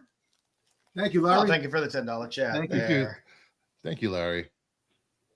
Oh wow! I can't remember if I told you this or not, Bruce, but I went to New York City Comic-Con. Some signed prints by Jay Lee, 3-time signed, absolute Batman, awesome TMT print from Jen Mahfood. I love Jen Mahfood. Jen Mahfood's one of my favorites. Thank you, Larry. Thank you. Thanks, Larry. Appreciate it. Hey, Mark, real quick. Yep. Are you gonna like make like other monsters? I know like you're putting some monsters here and there, but like other monsters gonna come to the fold, like other like mythical monsters from other Just like say other Star genres? Wars, Space Whales. You No, want space whales. no space. You want space whales. That's what you What want. space whales? You want space whales. No, I'm talking about like Medusa, like stuff like that, like Greek mythology and Oh yeah, Is there gonna be a Rancor in here? you know, what's Give me going a cow with some blue milk over here. on my on when I did the trading cards. So I did trading card series 1, base card. There was probably about 90 or so. Halloween edition had about 90, and then the series 2 that I just did last year had 100 base cards. There's about close to 200 characters there, monsters and stuff. So I've already got the concepts and wrote them down. Like Medusa, I have like Medusa, and then I even have her sister already done. And I have like a what's it called? The bull, the Minotaur. Yeah, I always say it wrong. I've already got him. I've did a lot of the artwork already for things like that are good to go for a cover right now. So I have such a big Rolodex of characters to choose from. So honestly, monsters could go on for hundreds of issues because I have, even after one story is told, I have so many other good bank of characters. Yeah. So it was a great idea to do it that way because it was like I already have the characters. I already know what people liked out of those characters by what when it was released as the trading cards. Because some people would say, "Man, this is my favorite," or "This is my favorite." Yeah. And a lot of them were not the classic. I call them classic monsters, because if I say universal monsters, some people will be like, they're not. And I don't want to give Universal the credit. So I'll just say literary monsters and stuff like that. There you go. So I have tons of characters ones that never heard of. Some are still kind of homage characters to other things that I like. That are made my own, things like that. So, but yes, I mean, Greek mythology, urban legends. Yes, urban legends. There's some of that. I got guys like with a hook. I did everything. So I went to all reaches of horror Bigfoot and stuff. Yeah, I had a Bigfoot card. Yep. You had a Cthulhu one too, didn't you? A Cthulhu, yes. So all those basically exist in this universe that I have. Yeah, I'm excited. Really excited about it. If you don't mind, later on in the show, Mark, I have a box of your series 2. If you don't mind me opening and showing what's in them. Yes, I would love it. All right, cool. Man, awesome. And just a reminder, the QR code in the corner of the slides there is a link to Mark's Kickstarter. So all these covers that you're seeing that haven't been sold out because it's going fast today, man. It's going really fast. Yeah. You can use that QR code and it'll link straight to the Kickstarter for Mark's Monster and the Wolf Kickstarter. This is a sweet cover too. This is a lot of fun. I done forgot I hadn't talked about this one. Okay, so this one is basically this is a scene in the comic. So basically, I was thinking I was working on it, and I had Werewolf and Frankenstein. They're up in the north. They're fighting everything. They kind of get interrupted, and it's just like I'm thinking like what comes up there. So I was like, okay, I'm gonna have all these military guys, with guns up there, and I went, no, what would be really cool is a truck pulls up and a bunch of these like 30 white ninjas in the snow pop out, and they interrupt the werewolf and Frankenstein fighting. So the Frankenstein monster and werewolf are having to kill 30 ninjas in the snow. I was like, I would buy that book. So that's G.I. Joe, baby. That's G.I. Joe. There's something about ninjas in snow that always is just cool shit. Yeah. So I did that one, and there's a little blood right there running out. And then that's actually a scene in it. He's got all these katana stuck in him after he's killed a bunch of them. Mm-hmm. So that actually does it, because I hate a lot of times you go, that's a cool man, I would love to, and they're like, that doesn't appear in the book at all. I just thought about it. Oh yeah. That is a scene in the book in number 3. Nice. So it's but the sky's not red. I think it's it's normal color. But I was gonna ask if it was a Wolverine homage, because there's a one Wolverine trade paperback where inside of it where he fights all the ninjas and he's walking around, he's got all these katanas stuck on him. It's kind of the idea probably came to me not from the book as much as that Wolverine movie where he was going to go after Silver Samurai, right? Yes. So that kind of stuck out with me. Honestly, if we even go back further, the reason this happened was because I was also working on a Spawn plot at that time. And I was thinking, what if Spawn had to walk through all the ninjas? And I was going, there were going to be ninja vampires. And I come up with this whole scene for that. And then that didn't get used because we were like, no, it just, we're keeping it more grounded. There's not going to be ninja vampires over there. So then I was looking at for them and I was like, well, what if it's just regular ninjas? And, that would be really cool. So I didn't really look at that, but that is in my head. Was it a Frank Miller book? I'm sure it's in my head. So it's, it's from that because all that stuff is still in there. But, I just love that idea when you have all these, swords stuck in you and you're still fighting and stuff. I think that's kind of cool. Well, a lot of times you'll draw back to images from like things you've read and things like that, and it'll bleed into and you might not remember where you know it from. Right, it just bleeds into your current work. So that's fine. Right. Which again, everything is derivative really of something else almost. So it's everything that I've enjoyed in my life is really what you're seeing here. So you really you probably can spot a lot more to where you're like, oh, this is kind of like from the other story. Yeah. So, but I didn't really look at the cover, so it's not a great homage because I would have tried to really make it look like it. But it's not a direct homage. It's just the concept come from the concept of it. It come from basically the movie, which come from the comic. So it's all a big mess. But it's but that's what it comes from. I just love that idea. I think it's awesome. Yeah. No, I love the fact and the ninjas look badass as well. Yeah. I love the fact when you're growing up and you see so many different things, you're like, this is kind of cool. You put this here, you put this there. Yeah. And you come up with the concept that you come up. I like that. I really like that, man. Yeah. I missed it. That's cool. I like this horror. You missed that one? No, there's some. I missed it. On the add-ons, I think because what happened was, again, there's only like 5 or 8 at the beginning of the rewards, but on the add-ons, they are earlier before I got on, there were like 20 left on the add-ons, I think. Oh. So you can always go and add something later. It doesn't mess up your pledge. But you can look on the add-ons, it's probably there. I did this because it hasn't been revealed yet, but I did a creature version of this as the incentive for Monsters second print of number 2, right? So that'll probably be shown here in a day or two. And when I did that, when I was like, a lot of people don't get to see me like ink something like that. So I went and I did this and had it. I said, I'll save it for Monster and the Wolf. Because I love doing that. If people like them, I'll do more. They're fun. It's a nice change up, and it's a little change up, and it gets you seeing the process a little bit more and stuff like that. It's kind of fun. But I might do one every now and then. That is one thing I wish Kickstarter would do is make the process a little bit more straightforward. Yeah, I don't understand why when you make a reward, you should be able to just copy those rewards as add-ons as well. But no, you have to do them all over again. And I just never understand why they don't just have it so that you pledge and then everything is just all the add-ons and you just pick what you want. You gotta go through I want to back this one.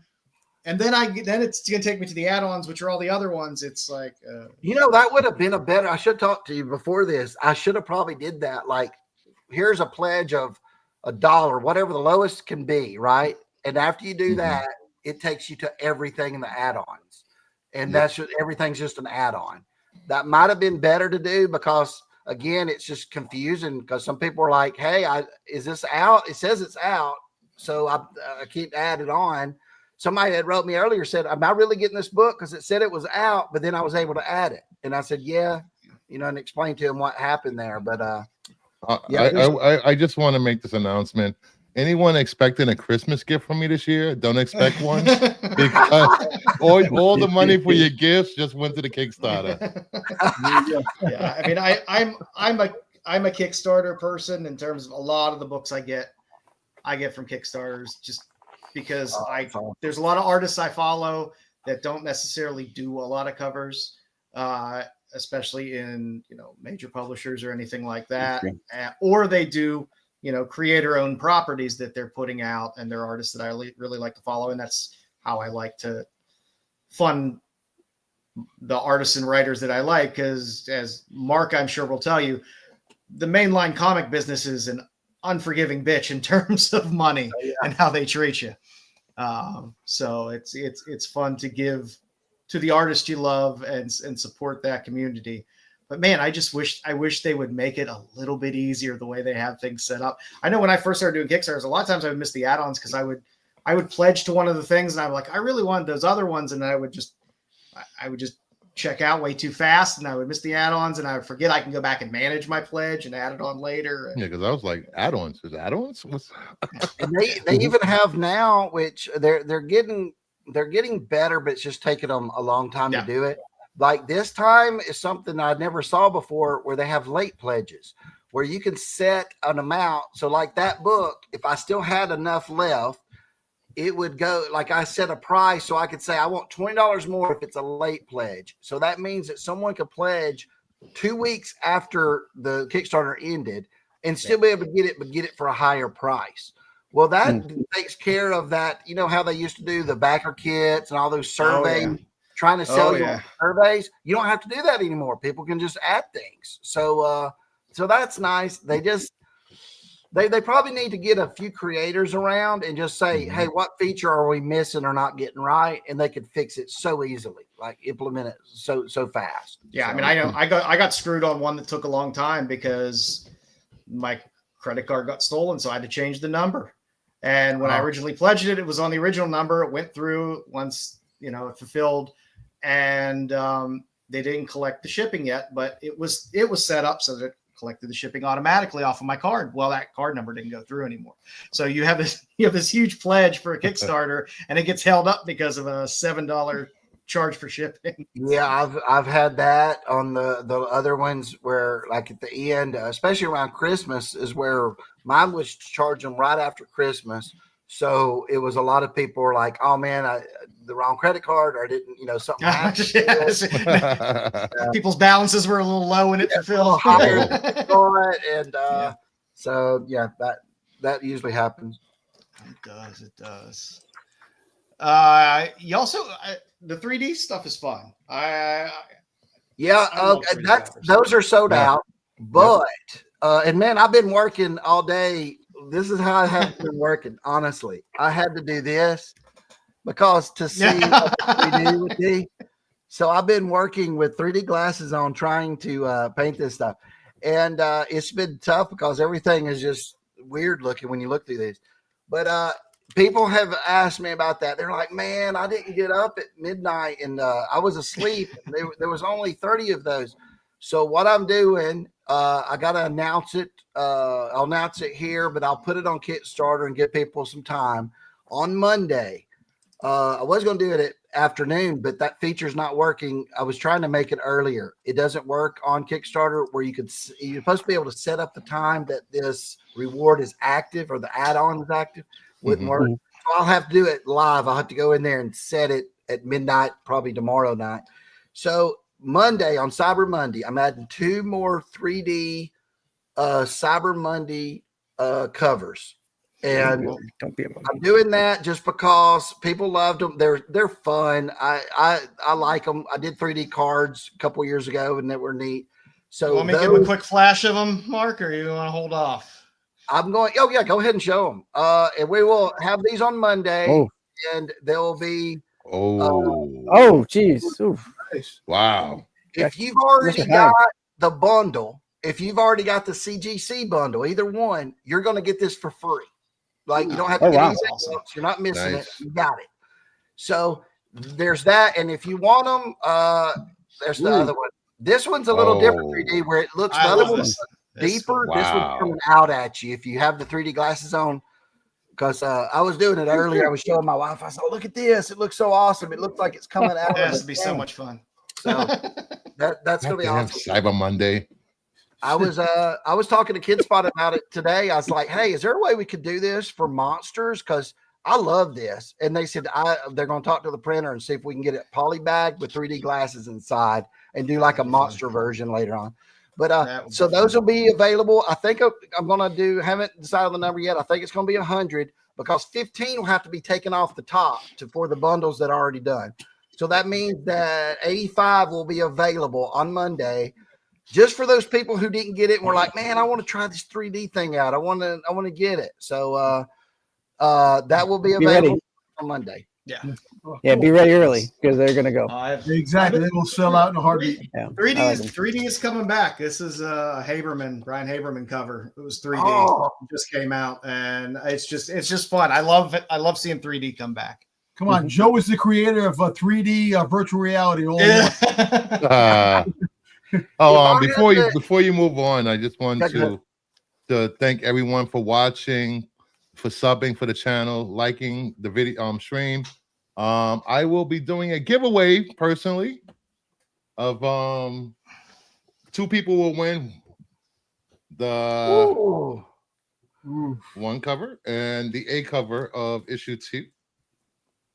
So in the chat, please type in #monsters to be entered into the giveaway, and we will run that in about 15 to 20 minutes or so. Yeah. Give everybody enough time. I'm gonna put my name in there. No one on the panel can win. Oh, Jesus, come on, man. #monsters. Make sure you put in the hashtag. If I ever get time, I might try to do like issue 1 3D, like go through every panel and make it a 3D. That would be just really cool. Yeah, full 3D. So you could. Right now, the covers are easier because I can give you some glasses and do the cover. But it would take probably. I was telling my wife earlier, it would take probably about a month to go through. You got to go through every panel. Because you don't really. There's not a thing that converts it really, because it wouldn't do it good. So you actually have to change the blue channel and the red channel yourself, and you want to make it look good and not just be like, "Well, that don't really look 3D. That looks messed up." So that just looks like red and blue. Yeah, that looks a little red and blue. I would, if I do it, maybe one day that happens, but it is a very good possibility that we have a Monsters 3D cover polybagged. And I was also talking, hey, how about we do a trading card polybag? If we can do that, I want to be like the old 90s. The old X-Force One. X-Force One. Give them. So I was like, that would just be fun. That's just a fun thing to do. Don't raise the price, same price, but you can get it polybagged with the little extra thing in it. And I thought that would be interesting. So might do that. Fun. That would be a lot of fun. Some of the other rarities you have up there that are available on the Kickstarter. You had ad space available. That was fun. I did that last time. We sold 2 last time on the monsters one. So I think we'll be selling a few more this time. Yeah, mine. And then if somebody's interested in ad space and monsters, you can contact KidSpot. There we've been selling ads for that. So wow, yeah, it's just crazy. I mean, I'm just like, wow, everybody. That's pretty awesome. Yeah, to see your name, your channel, your business immortalized in a comic book. That's just amazing. Yeah, that is. Hey, Mark, when are you are you gonna be going to upcoming events? I know the year's almost up with the cons and stuff like that. Are you gonna be at anything before the end of the year or starting next year? You have any plans? Not the end of the year, because it's about a month left. But I do. I'm debating MegaCon right now because a lot of people are asking me to go to MegaCon, and I'm thinking about it. Other than that, I don't have any. I really don't have any commitments like in stone yet for next year. I'd like to go. Make them pay for everything, Mark. Yeah, yeah. If you're gonna get me out of the house, food, drinks, so postage, everything. Yeah. I would like to do it. We'll see. Mark has a private signing with CGC that's coming up. It was just extended. Yeah, and you have until the 20th of December to get your submissions in. And the cards, you can do cards. It got extended till the 20th or so. Nice. So, yep, cards are comics. I'm probably sending this in one. Oh man, you got one. I got one. I went down the rabbit hole. Trust me, in the last couple of months. So I got a show box over there. For the OA fans out there, I did see that you had artist proofs for sale as well. Yeah, this is what I did this last time too, and I thought it did really good. We sold 3 of them last time. I bet people are really upset they didn't buy the bride one though. I still have no one got it. Yeah. So what I do is I print these up canvas 24 by 36. You can usually people choose not to have the dress and they just want the art like that. And I'll sign it. It's 1 of 1. And you can hang it in your house or whatever. And basically that's it. I will not produce that again. You know, that's it. Could you do a remark of picture Nick Saban in the corner for us? I could do that. I'll tie Nick Saban on. We have already sold, I don't know how many today, but I knew earlier today we had already sold 3 of them. And nice. I wanted to keep it down and not list every one of them. So I had it where it's a first come, first served message. So if you message me first and I wanted these 3, well, that's the 3 you get. If the next guy says he wanted these and I don't have them, I will look and I'll message him and say, look, I don't have those anymore. I'll try to keep a little tally on that because I can update that on the story. I can say these are what's left. So if somebody's curious, but yeah, those they're great. I have a here. I'll show this to you. I got a 24. Here's a 24 by 36. Oh, nice. Holy cow! Wow. Nice. But yeah, it looks pretty good. This is that one. And that's the size you get, Mark, for the proof. Yeah, that's the size you get. It's crap. You'll get a 24 by 36. So it's that big. It's huge. It's like a movie poster, right? Nice. Yeah, for lack of a better word, that's a monstrous size. It's a monstrous size. Yes. Precise. That is awesome. That's cool. Yeah. You also have a couple fun little things in there. Be a portrait in Frankenstein's parlor. Yeah, there you can actually be, because there's a scene in the book where Frankenstein's talking to Dracula, and he's trying to convince him to do this experiment. And in the background in Frankenstein's parlor, I had 2 like portraits, and I was like, oh wait, what? Somebody might want to actually be on those. So we show them twice with the characters, once with just a panel, and you'll see the people talking off of a camera basically. And so you could actually get that. It could be I got it up there for 1, but there's 2 available. So if you could get it twice as an add-on, if you wanted like you and your child or something, or if you just want a kid up there, whatever you want to do. And they're going to refer to that person in the story. Like, you know, so say it's Mark Frankenstein. The characters will be like, well, you know, I knew your great grandfather, Mark Frankenstein. You know, you just have to watch the names they give you. You don't want them to refer to no, Jimmy Jugnuts. Yes, I don't want. You know, what is it, Mike Hunt? I don't want Mike Hunt. Yeah, I don't. Yeah, there will be a vetting process. Vetting process. And I don't want it to be like, you know, wait, that looks like that portrait that you give me as a reference looks like Meatloaf, the singer. You know, I'm not doing that either. So. But you know what? These little things are kind of what make Kickstarter special. Yeah. People always ask me, it's like, why you just go to Kickstarter to buy titty books? No. There's more with Kickstarter in terms of some special touches that, you know, people will put out there in their campaigns that are fun, that you don't get in your big comics or even most of your indies or anything off the shelf, where you can get these little special touches. I always find that a lot of fun. I think that was a neat thing to do, because it's like something that you can be a part of the Monsters universe that you couldn't normally do. Be a mad scientist, it's the same kind of thing, but without the picture. They will refer to a doctor that has been doing these experiments in the past, and they'll refer to him by Dr. So-and-so, and then doctor with the full name. So it's a neat thing. I did it in the issue in the Monster series originally in the Be a Detective. I had a Be a Detective that they'll refer to you, and when I was doing it, that detective that they're talking about becomes a big part of the story. I mean, it was a huge thing. And I wrote the guy and said, you're cool with this, right? Like if it goes to a regular retail print, I can change the name. He goes, man, I love it. Thank you. And I think that's a cool thing. So, it actually makes it part of the story. So if you're a fan, you're like, I want the little bit more experience just on the books. This gives you that. That's cool. And then there's Be on Dracula's List. I come up with this one just because I was like, okay, now Dracula, it's going to take up almost a full page, but I got a little eye shot at the bottom. But Dracula's looking at this list before he goes and sees like Frankenstein.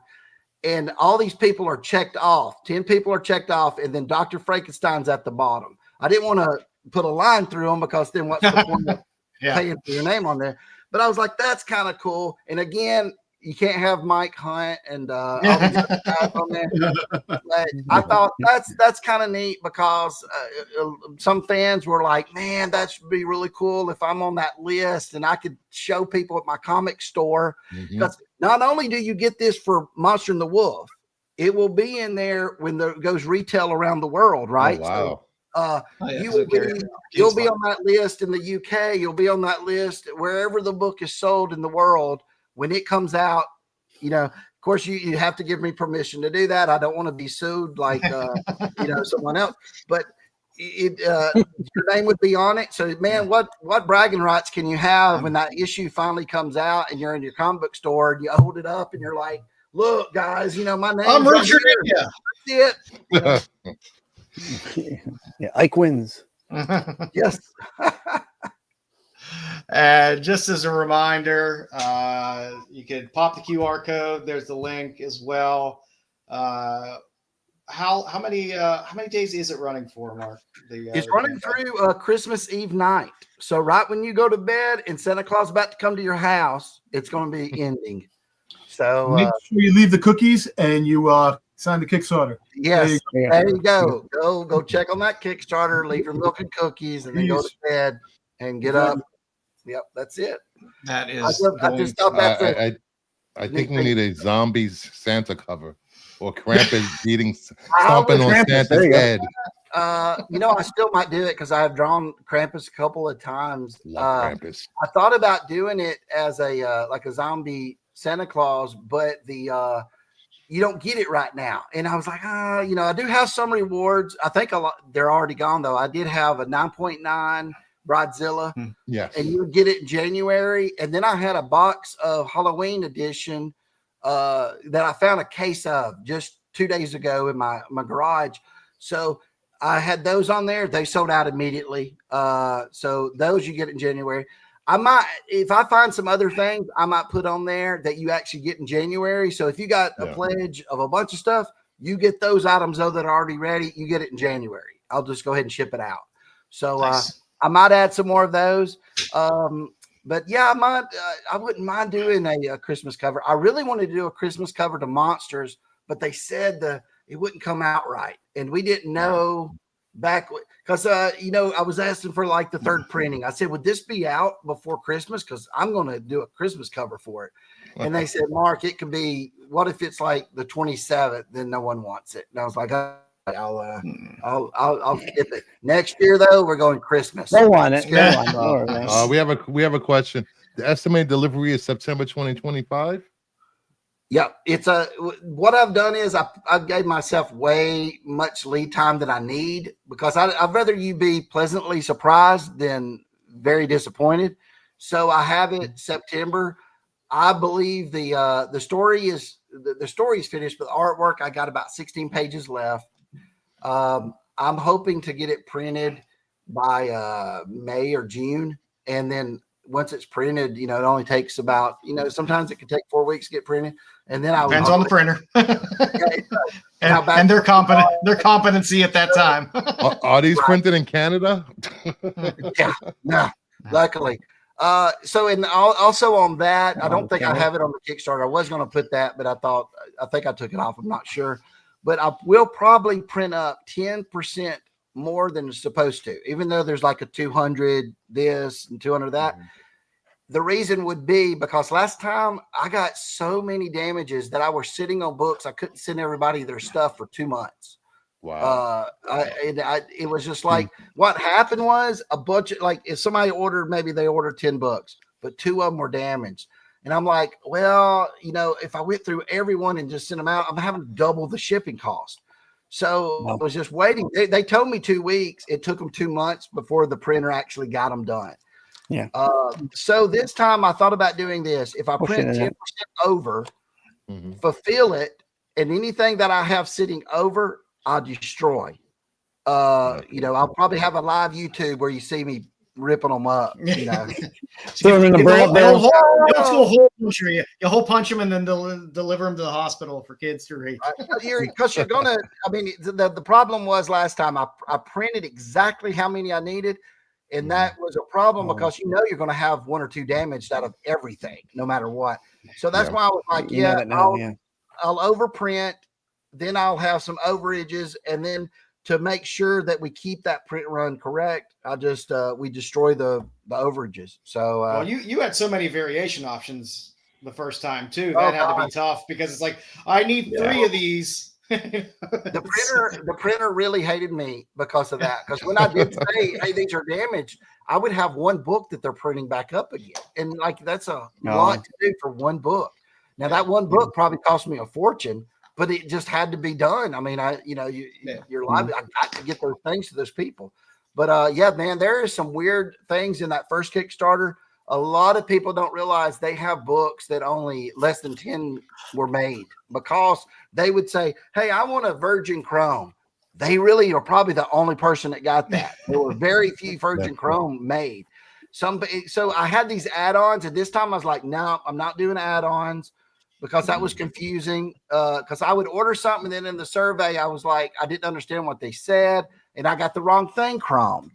Then it would have to be, I got to order that, and it was horrible. So this one is more streamlined and easier, and I still try to make it limited enough for everybody who's like, I like things, you know, that are, you know, very limited run. So it's not, you know, mass produced thousands and thousands. So I try to keep it a little intimate that way. And if people, you know, can't get hold of this because it's going like hotcakes, then you know they're going to have a second go at it with KeenSpot as well. Yeah, and I like to do things a little different. I don't like to offer the exact same cover when it comes out, but it does which is fun. Yeah. So I want to do something a little like when it does come out. If there is like say there's a cover that people just love, like the Japanese cover, I call it. Like if that one is just everybody loved that the most, I would want to do that one, but we change up the color of the background. We do something a little different to where it's not the exact same, so you can easily identify it as that was the Kickstarter version.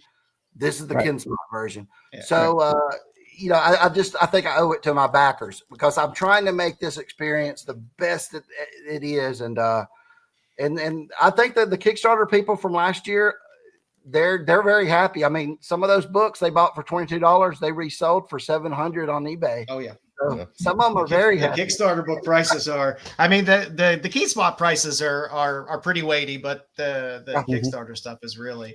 But I mean, it goes not only to the popularity, but also just the rarity of a lot of those books. Yeah, because they're so rare. I mean, there's just honestly, I looked the other day because I was trying to gauge what the print run would be, and I want to say,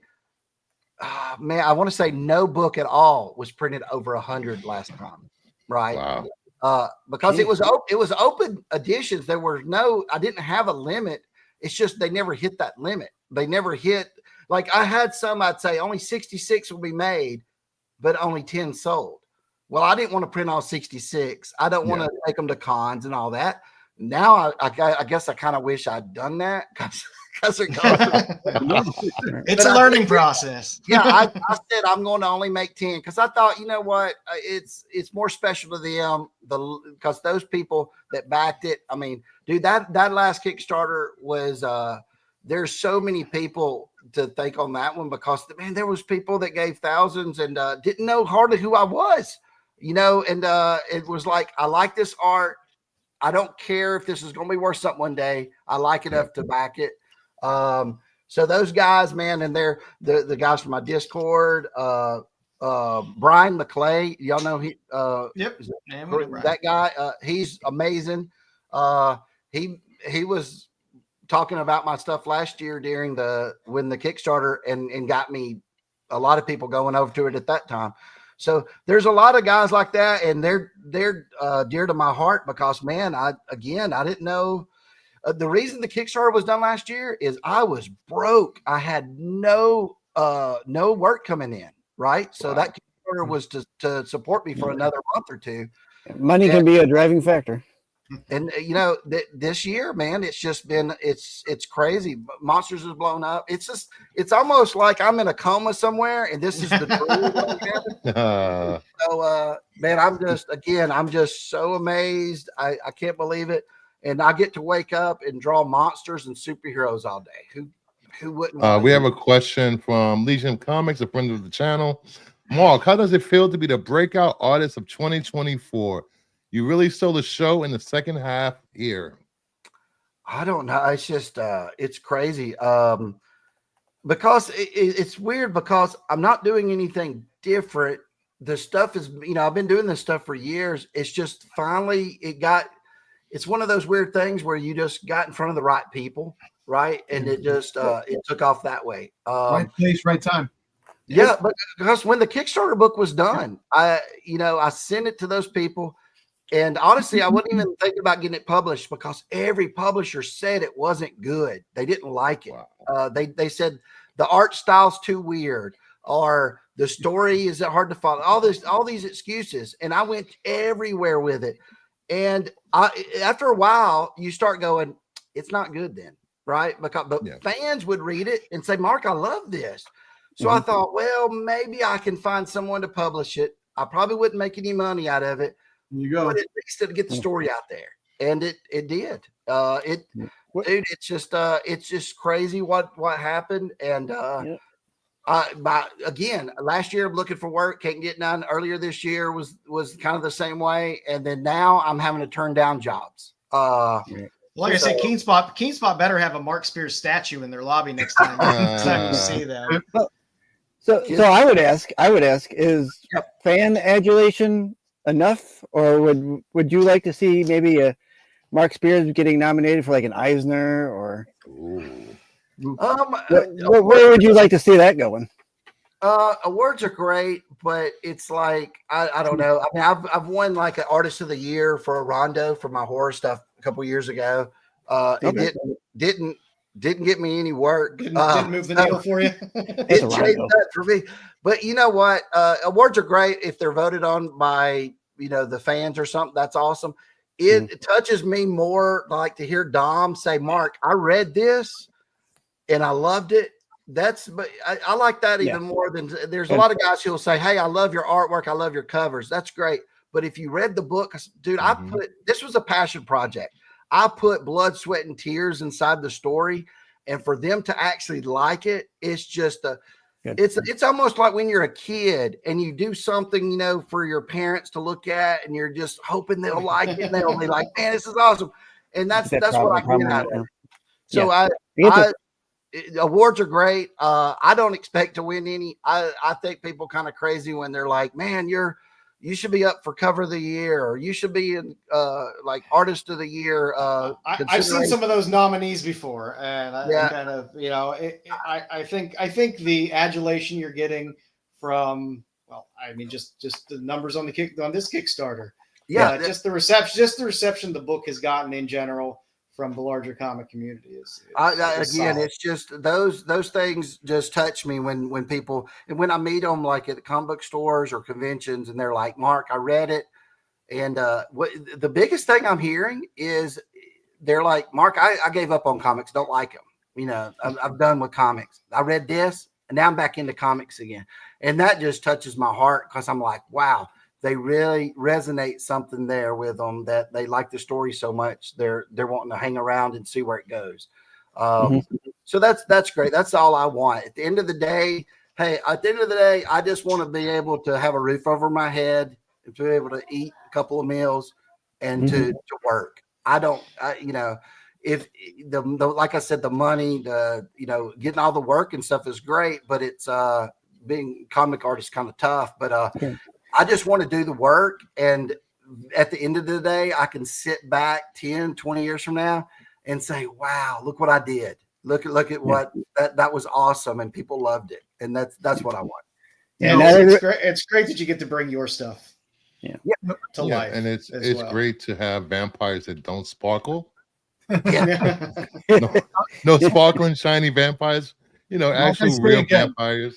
Like I would not be opposed to action figures. I would love to see some Mark Spears Monsters action figures. Well, you know what I like? Go talk to your buddy Todd. Let me tell you something. You know what I would like to see, Mark? I'm going to be honest with you right now.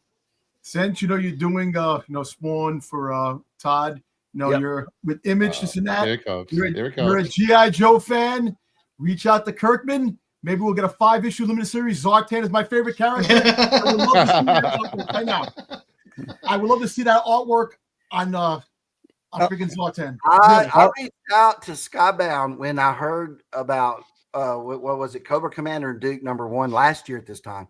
I tried every way I could do it. I could not get any work over there, but things have changed a little bit. So the scales are getting a little more balanced.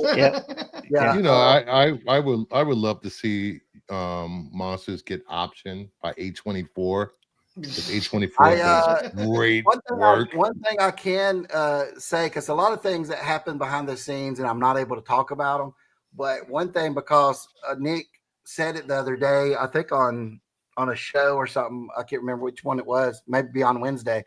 Nick, the president of Dynamite, he let it out of the bag that I'm going to become the Silverhawks cover A artist from here on out. When Silverhawks comes out. I asked for that. I'm a big Silverhawks fan and Thundercats fan, and they said, hey, if you're passionate about it, and so look out for some Silverhawks. That Thundercats cover is nice. Yeah, as well. Very nice. I'm interested in that character. I want to know. There's more of that to come. I'm not going to make an announcement because Nick didn't say it, but let's just say there's more Thundercats out there. So come, you'll see. Ooh. But I'm a big fan of versus Thundercats. I would love to do G.I. Joe, at least one issue of Transformers, things like that would be. I'm going to put that in there. You're going to get the Energon Universe version of Zartan, 5-issue in the series. You're going to do it, and Kirkman's going to love it. There you go. Dom says so. Dom says so. When Dom says it, it happens. Yep. Awesome. I think it'll be a good time for me to open the cards. Do you want to do the giveaway first? We can do the giveaway. And then do the card break. I'll give you a minute or so to enter that into the chat. Get entered.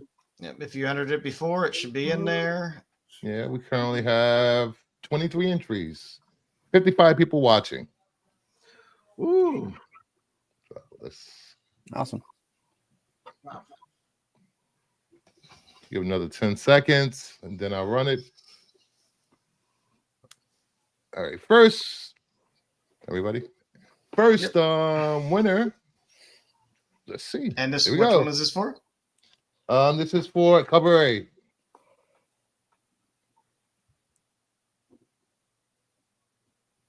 Cosmic. One, congrats. There you go. Yeah, Cosmic. There you go, Cosmic. One. Cover A. Good job, Cosmic. And the next one is for this one. This was this had the least amount of printings, correct? Yep, sure did. And everybody calls it the wrong thing. They say Dark Shadow homage. It's called Dark Shadow. It's not an homage to anything. It's just it's not. he cut some people up in the book, so that's the only. Oh, that was great. Is he part of Division 13? No, he's part of the Overlord or the Overman. I'm sorry, Overman. He's so he's part of this terrorist group. Nice. You will see more of Division 13 later on. See, this is what happens when you read comics. You know stuff, guys. Read a comic. Read Mark Spears Monsters. Hey, wings of silver, nerves of steel, silver. All right, you want to run the second one, Bruce? Second one. Let's go. I got this Moonstar. I went and Oh, got that's this. awesome. The night Super I Seven, found right? out I was doing Silverhawks. I went and got that. Yeah. David Garcia, are you here? Super 7 is really good with their stuff. Oh yeah, they got some great stuff there. They really do. Are you here, David Garcia? If so, David pop into the Garcia. chat. Say hi.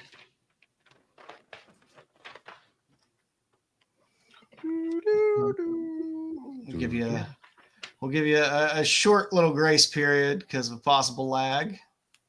Possible lag.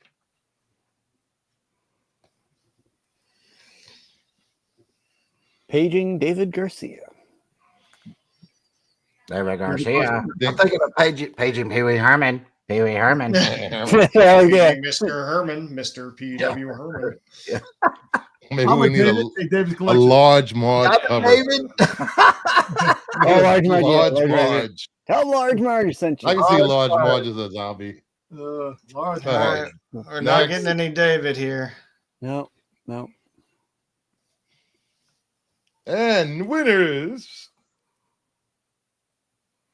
19 Cohiba. I just saw you a little while ago. You still here? He's still here. Yeah, he was here. He was here. I feel like we're having a seance. Are you Yeah. here? Are you When I here? feel your presence. He was there a couple Are minutes you ago. evil? There he There is. we There he is. Hey. Reach out to Bruce. Throw your IG and email up Here there, we go. Bruce. Kingdom of Nerds _ on Instagram. You can find me. Congrats for the winners. Reach out to Bruce and he will ship those on out to you. Hey, David, just go ahead. David Garcia just applied. Sorry. Bruce, I'm going to send you some stuff next week that you can give away and stuff like that. I got some Fantastic. cool little things like that. Because, dude, without shows like this, I don't think Monsters as a success as it is. Y'all let a lot of people know about it, and I want to help support the channel. So I'll get you Appreciate address it. and I'll send some stuff out Yeah, next week. you- I got a lot of little cool things.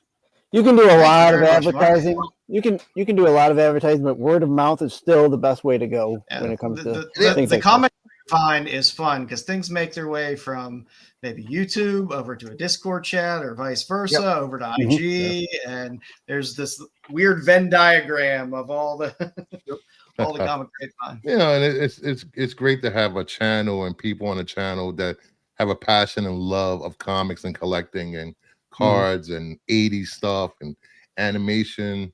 It's just great to be around these people. And we thank you for being here.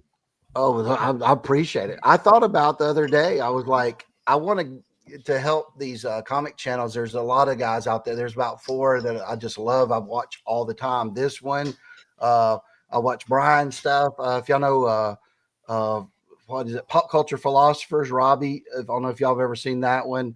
Robbie used to work for me when I owned a comic book store. Spider Slayer. What's his name? Comic Corner 2.0. Oh, Mike. Yeah, Mike. Love Yeah, Mike's a good guy. Yeah. So I was sitting there thinking, I know at least 4 of these channels. What if I did an exclusive cover to each channel and sent you guys the books? Y'all give them away. Do whatever you want to with it. If you want to auction them or something to help support the channels, because hey, I know you got a StreamYard and all these fees, right?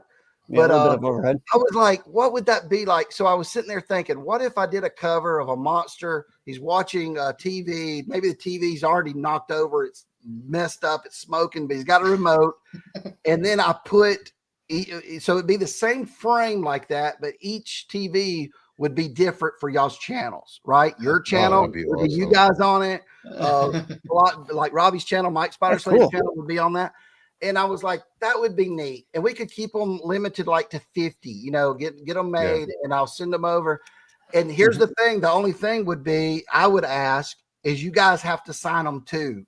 I'll sign them. I want you guys to sign them and then put them out there. Because to me, I think that just, that just sums up everything about what Monsters is to me. Is like, That's a great that's idea, what Mark. I wanted. It's Awesome. a community. It might need to be oversized because if Dom signs it, he's gonna sign the whole thing. DOM. No, I want to. Listen, Mark, it'd be kind of cool. You make all the guys in the YouTube channels monsters too. Yeah, I could do that. Can you make Rennavision's the monster watching and yelling at the TV? Marco, let Dom speak. Oh, I gotta have Marco in it. Pete, I gotta have everybody in there. So what we'll do, we'd get a little screenshots of like these little boxes like this, and I would draw them all up and do it. But I had that idea the other day, and I was like, man, that would be cool. It wouldn't cost much, and that would just be so cool that those editions exist out there in the world, right? And I think your fans would like it who watch. You could do giveaways of them, however you want to do it. And I said, man, that would be so cool to see when them pop up on eBay, because they would go for a lot. But everybody signed on it and everything. I think that'd be awesome. That'd be awesome. I could just be an older Wolfman. Yo, the Domtober special. Yep. Yeah. I'm gonna. Great idea, Mark. I like it. That would be a lot of fun. Fantastic. That'd be a lot of fun. Bruce, you want to do your? You want to crack that pack? Sure. That's me. Yeah, let's take a look at these. Because Mark, you had a lot of experience in the card market with putting out cards and working on cards. I did Upper Deck, Rittenhouse, all these different ones. Actually, the other day, Topps reached out to me and wanted me to do some digital cards and some physical stuff later on for Marvel stuff. So I might do it. If the price is right and everything, I think I'll probably do something like that, because a lot of people will go, man, I want to see you do Venom, Spider-Man, all that kind of stuff. So that'd be kind of a little fun thing to do that wouldn't take a lot of time. So, all right, here we go. First up, there he is. Looking sad again. So very sad. He has a case of the Mondays. Ooh. It's the Minotaur. Minotaur, yeah. No, that's just a barbarian, I think. That's he doesn't have a... It's hard to see because of the reddish, but no, it's just I see the face. Okay, I see the face. Yeah. Yeah, Here you go, Wolfman. Wolf. There you go. Ooh. Cyclops. Yep. Oh, that is cool. That's a retro. So the ones with border and stuff like that are made on the old 80s card stock. Wax pack feel too. Wax pack feel, yep. The Night Watcher. Daughter of Dracula. Oh, yeah. Oof. That's great. We just saw her on that cover. Yeah. Yep. That is nice. Interesting. Sabal. That's actually a scene from number 2. Number 3. I'm sorry, you saw him in number 2 running. He was running up behind the Slayer. Yeah, he's on the cover of the incentive. Yeah. Ooh, that's nice. Yes, it's really nice. Ooh, look at this. Slayer and the Wolfman. Yep. Yeah, that's how there you can see it now. Yeah. Oh yeah. I like this retro look of the cards, actually. Yeah, I love anything that's the vintage like that. Just is awesome looking. So that's the current card stock of the same card, same character. So see how the newest one don't have any border or anything like that. Yeah. It's a little thicker stock and stuff. Ooh. Bride and the Monster. Yep, that's nice. She's getting a haircut, man. She's getting a haircut. Yes, Yeah. Yes. Those are going to be rarities. Wolf. That's I like that one. That's nice. I like the green. The green. The green is great. Green's great. Yeah. Yeah, I might actually use that as a cover one day. I really like that one. Look, it's Michael Jackson. Oh wait, sorry. Oh, damn. Where's his nose? Reminds me of the old guy in Poltergeist that comes to the door. Yeah. Yes. Oh God, I love that. I love that. The preacher. Yes. He scared me as a kid. Oh, me too, man. Scares me now. That smile he had. Yeah. There's your dad. Nice. Yep. There he is. Babe. There he Come is. here, son. Botox, anyone? Yeah. It looks like he's going to be a character. It looks like the either the Phantom or the Dr. Jekyll. Dr. Creepy. Dr. Creeper. That's people started using that as a meme during COVID. when that shot and say, "Come here," it does. Yeah. Ooh, Vaccine. the Hatter. Mad Fantastic. Hatter. That's a good picture. Oh, this Yeah, is that's nice. a panel from the comic. Some of these I actually took straight from the comic when I was making these. So that's actually issue 7 or 8, I think. Ooh. Oh, that's beautiful. Now this is the Oh, black and white yes. versions. Yeah, we have black and white That's nice. variant of these cards too.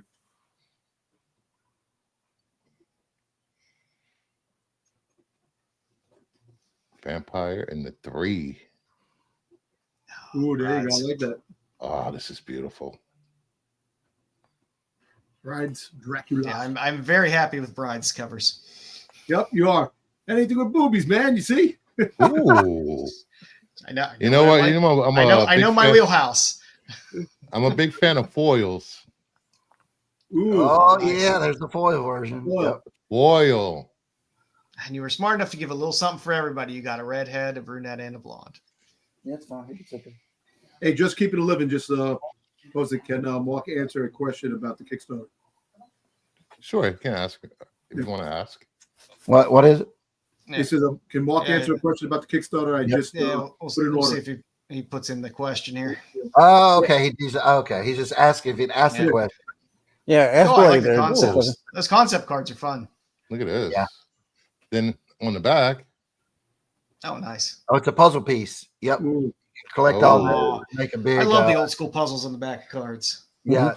Again, I took that and created those, and it's just it touched people's Ooh, that's nice. nostalgia thing. And I think that's what's happened with Monsters. I just used the same stuff I did over there on the trading cards. Like, hey, I'm going to make this as nostalgia as I can a little bit, and that's just what paying off, right? The black and white. I knew people like that from the cards. I have black and white flashbacks, the foil, the character, all that kind of stuff. So Yeah, but the comic's bringing a heart to him, which is nice. yeah. Mhm. So it's great. Plus, with doing the trading cards, I was so used to drawing so many drawings per year because I'd have like 150 Oh, I like that character.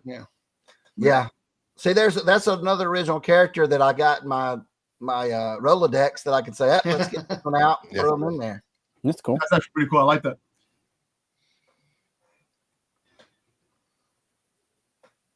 And there's him in the Come snow. on. So that was kind of prerequisite to what I did now. It was like my first snow one. Is it like the same type of like the Quasimodo type of Yeah. jumpsuit? Yeah. Yep.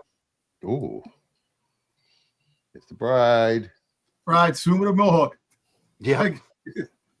Nice. Well, I remember drawing her on those cards. I was like, oh man, because the hair, you can't put 2 white strands of hair in it, right? Because that's universal. They require you to put more. And then it's like, then you have to be like, where did I put the hair last time? Where's the white streaks? And it's just like, so yeah, I'm like, yeah, shaving that head. Igor's going to do the hair cutting too. Oh, that's cool. Oh, look at this guy. This is cool. Yeah, a lot of people like that guy.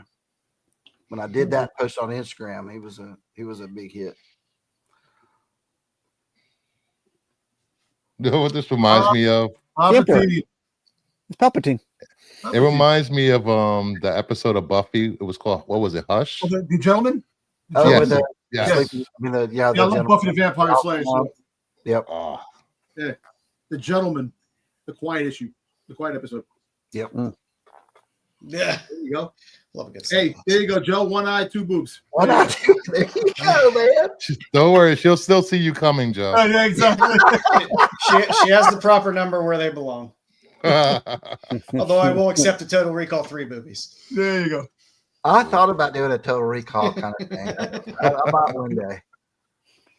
That's a tough thing, though, man. Where's the Mommy Dearest cover? You did that card you just picked up? Look at Mommy Dearest. Yeah, stuff. kind of, yeah. Pirate. Oh, pirate. That's Captain Rattlebones. Hammer. Yeah, I have zombie pirates. I have so many characters from these cards that are so fun. It's like I have all these little. I got a big sandbox basically. That's nice. And Oh, one of the That's cool. in one of the card sets, don't you have like a pharaoh or like a Egyptian? Yeah, the very first he's had the mummy's daughter with an Egyptian guy, like a sorcerer, and a guy with a gold mummy kind of head Headdress. thing. Yeah. Oof. I thought so. There we Yeah, I go. would like to do that. Might be something I do in the future. Again, is like the mummy. I'd like to get into all that history, because Please that do. could be a whole book, a whole one shot or something of the mummy. I would love that. I love the Mummy is my jam. As far as Great. I like the mummy, and I think that's honestly you could do a whole mini series of just the mummy, and finding it, and So I'm a big mummy, the movie fan and stuff.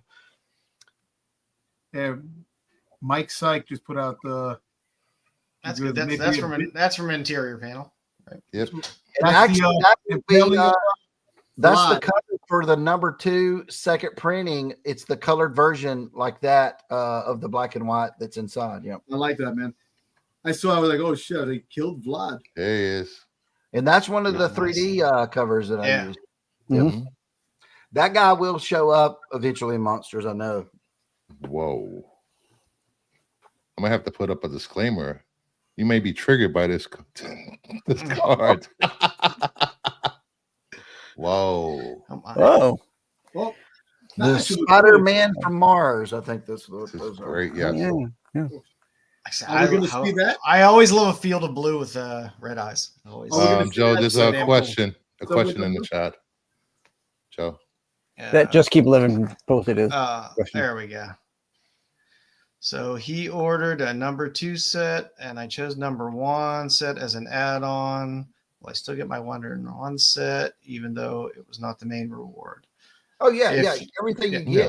get your. Yeah. But so you basically will get 4 books. Yeah, exactly. Yeah, I mean, normally after you put in the payment information and everything like that, it normally kicks off an email, and it will give you a summary of everything. Yeah. The reward and the add-ons of everything. I probably have 7 emails to it. I kept adding stuff on throughout the day.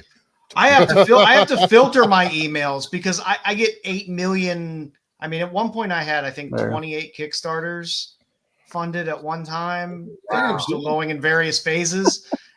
And Oh, I like this. You should have Dick. underneath your name, Joe. Joe, you have a Kickstarter Unite. You should Kickstarter, man. Kickstarter extraordinary. I'm That's gonna have to what go I like. out and buy card sleeves tomorrow.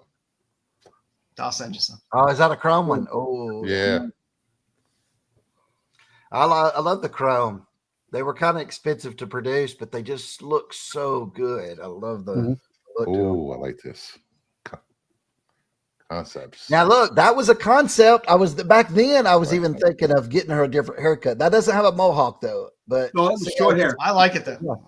I was That's like, good. I'm tired of this hair, so I did that picture just to see what it would look like. But the Kind of mohawk, a yes. kind of No, a it still tank girl looks- look. It still looks good. Yeah. It still looks good. The mohawk would give her a good silhouette. Like if you saw her down a hallway, it's her coming. Yeah. Yeah. Okay. Yeah. Yeah. You're right. This is like every woman in the bar at 4 a.m. That's all for us. Those are my kind of ladies. Gotta hope they ladies. Oh, the Death Shadow. There. Death Oh Shadow. man, that said Death Shadow. Did I name him wrong in the comic? Did I? It's Yeah. in the comic, doesn't it? The I think it's- shadow. Oh man, I'm gonna have to look in the comic now. It's think Dark it's- Shadow. The dark Dark shadow. Shadow in the comic. In Yeah, the cards. yeah. There you go. That's probably a $500 card. That's a to sell. rarity now. That's a There you go. rarity. Card. There you go. Cards That's up and better you than get a mole. There we go. That's better than a mole. Error card. Yeah, that's better than a mole. So Mark got the name wrong, guys. This should be Error $1,000. card. Error card. I'll do one more. I don't know if you want me to do all the packs or just I'll just do one more. I'll do one more. Oh, Because it's fun. It's fun to see it's fun to see the existing characters, but it's fun to see some of the other characters too. Oh wow. Because I'm sure bet. when they eventually some of them pop up somewhere else, in your books, it's going to be fun to remember. Who's Oh yeah, that? I remember. And who's that this? That's a demon. She's the. What does it say on the back? the Hell queen. Queen. The character. Hell I think I dated her in 11th grade. Yeah, like you dated anybody. Nah, I got my ring. Oh, okay. I've been locked up for 20 years. There we go. That right there was done The because final someone- girl. I was for a company. They was going to use this on something. Then they sit there and said, we don't want it. We're going to do a buyout of it. And I said, no, don't even buy it. I'll just use it for something. And that's what went in that. So yeah, there's a movie called Final Girls that just came out recently. I wonder. Huh. Yeah, I think there's a machete there. I thought there was a hockey mask or something. I put all the kinds of stuff in that one. I can't really see it. It might have got. Yeah, it's like a older version of Buffy. Took it out. Yeah, I see the machete poked in next to her. Yeah, poked into the ground next to her. There we go. Two-headed character. Yeah, there's Double Trouble. You'll see him. I love it. Reminds me of George Animal Steel. Yes. But yeah, he shows up in the series already. Hatter. There's a Hatter again. Yep. Hey, look, Gunslinger just put 100% almost to 100K. Wow. Wow. Well, I'll take a look at it after I look at the cards. The pirate again. There's another. Yep, another pirate. Ooh. I would love to do something with zombie There we pirate. go. I just love look at that one. Mr. That's Hyde. That's fun. That'll have to make. That'd be fun 3D. Yeah, it would. That one would make a good glow in the dark. I want to ask Ken Spot if that's possible because I'd love to do a glow in the dark. Oh, sure. I did a Ghost Ride. I mean, I had that Ghost Ride. Remember that one, glow in the dark? Yeah. Oh yeah, the head. Yeah. Yeah, I love that. That's actually going to be Keiko's Bill. Love it. I like that. Yeah, Keiko's Bill. I like that. I will say this: I've opened 3 packs, and there aren't a lot of doubles. I think you've only had 2. Yeah. Join us. Yeah, that's my family portrait. there. Nice little glamour shot. Yeah, that Sears, JC Penney's portrait there. Yep. Owings Mills. Yeah. Monsters Moon. Cover A. That's the Yeah, that's from cover A. Yep. That's the NWA cover, man. Back in the day. Yeah. Everybody was saying that's NWA. I was like, dude, I was drawing it like a guy was about to be killed. That's all. Yeah, you know what? I forgot to mention about the Kong. You know, the Kong stuff that you did, which that just brought it to my attention. I forgot to mention about that because you did some. Yeah. Well, he's called. I think Call or something in mine because I got it. Oh, that was a 4 one. Because he has called Uncovering. Yeah. Cowering. Uncowering Call. Yes. And he has a white streak in his hair just to avoid. There you go. There you go. He's got that rogue white streak in his head. Whoa. No, those large primates like blondes. Yeah. You know that. I might have him show up one day in the book. He was originally going to be in the very first part where they were actually going to what was it? They were going to be over there at Dr. Maru's island. That's where he lived or something. I saw that. I was like, ooh, Dr. Moreau's Island. Oh, yeah, that will be brought up later. Yeah, there is a Dr. Maru and animals. Tyrant. Infernal Tyrant. Kind of a Red Hulk type. Yeah. Oh, yeah. Uh-oh. Here we go. Oh, Invisible Man. Oh. Yes. It's fun. The Invisible Man. Yeah, he'll be making an appearance. Actually, he's been in the book the whole time. Y'all You can't see me. Can't see me. That's fun that you don't really need a reference. You can look different every time. Exactly. Can't see me. You can't see me. Played by John Cena in the movie. That's awesome. Well, is that true? Because I mean, maybe it's somewhere in the book you see feet prints and you don't know who they are. Maybe you know what? Stick. I might do that. I might actually start putting them in the other ones, and you don't know what. Maybe just a voice in the background, and you just you'll go back and be like, "Dude, he was in it in issue 4, and I didn't even know it." Well, like in this, just somebody giggling in the woman's room. Yeah. Yeah. You know, if he's naked, he's clothed, he's something. You know, he's naked someplace. Whatever. Well, I mean, there's in the Invisible Man Returns, the old movie. There's a section where he's in the snow and all you can see is his footprints going along. Ooh, That's that Joe's I like superpower. Nice The pick. Invisible I might Man. put it in Monster and the Wolf because there's all that snow. Maybe you'll see these Yeah. footprints and they're like, "Who's that?" They have Yeah. no El idea. Mariachi. Yep. Bride. The bride. Ooh, what's this? A sandwich floating by. Whoa. Whose submarine sandwich is this? This is wow. All right, I'm gonna show this last. All right. Wow. So, Oh, the Man of Bronze. yep. That's cool. It's the Doc. Now What's here it the- is. The All right, main the next one. quest of the packs that I opened. It's a 1 of 1. Oh, really? Oh, he found a You know what it is? It's a plate. Oh. Oh, nice. that is cool. Oh, you got a mummy. No, it's it's kind of like a mummy. It's the ever living brain. It looks more like Jello, the regular card does. This The is printing freaking freight. awesome. I got a Yeah, few it's of those. 1 of 1. Only The one. ever living One of atomic one. brain. All right. Nice. Score. Nice. Yeah, those are kind of hard to come by. Wow. I saw some selling on eBay for hundreds because it's in those small boxes. You might get one. You might buy 10 boxes, get none. You just never know. Yeah, they're There's- random. They're random. 440 printing plates existed because 110, but of a blue, a red, Wow. a yellow. So out of all those existing, only one exists of blue of that character. So he got it. So now That's no one awesome. can complete the set because Brucifer has the one that if a person needs it. Yep. Everybody wants to get all colors of that guy. He has it. He can retire. Oh yeah, wait, he's retired already. So there you go. I'm already retired. What do you Ah, want? cool. A Well, well-deserved retirement. You need to go back to work, Bruce, because I gotta make some money on this Kickstarter, man. You gotta. Listen, if you need an assistant on the side, I'll work for free. I'll work for free. You know how to bag and board? I can bag and board.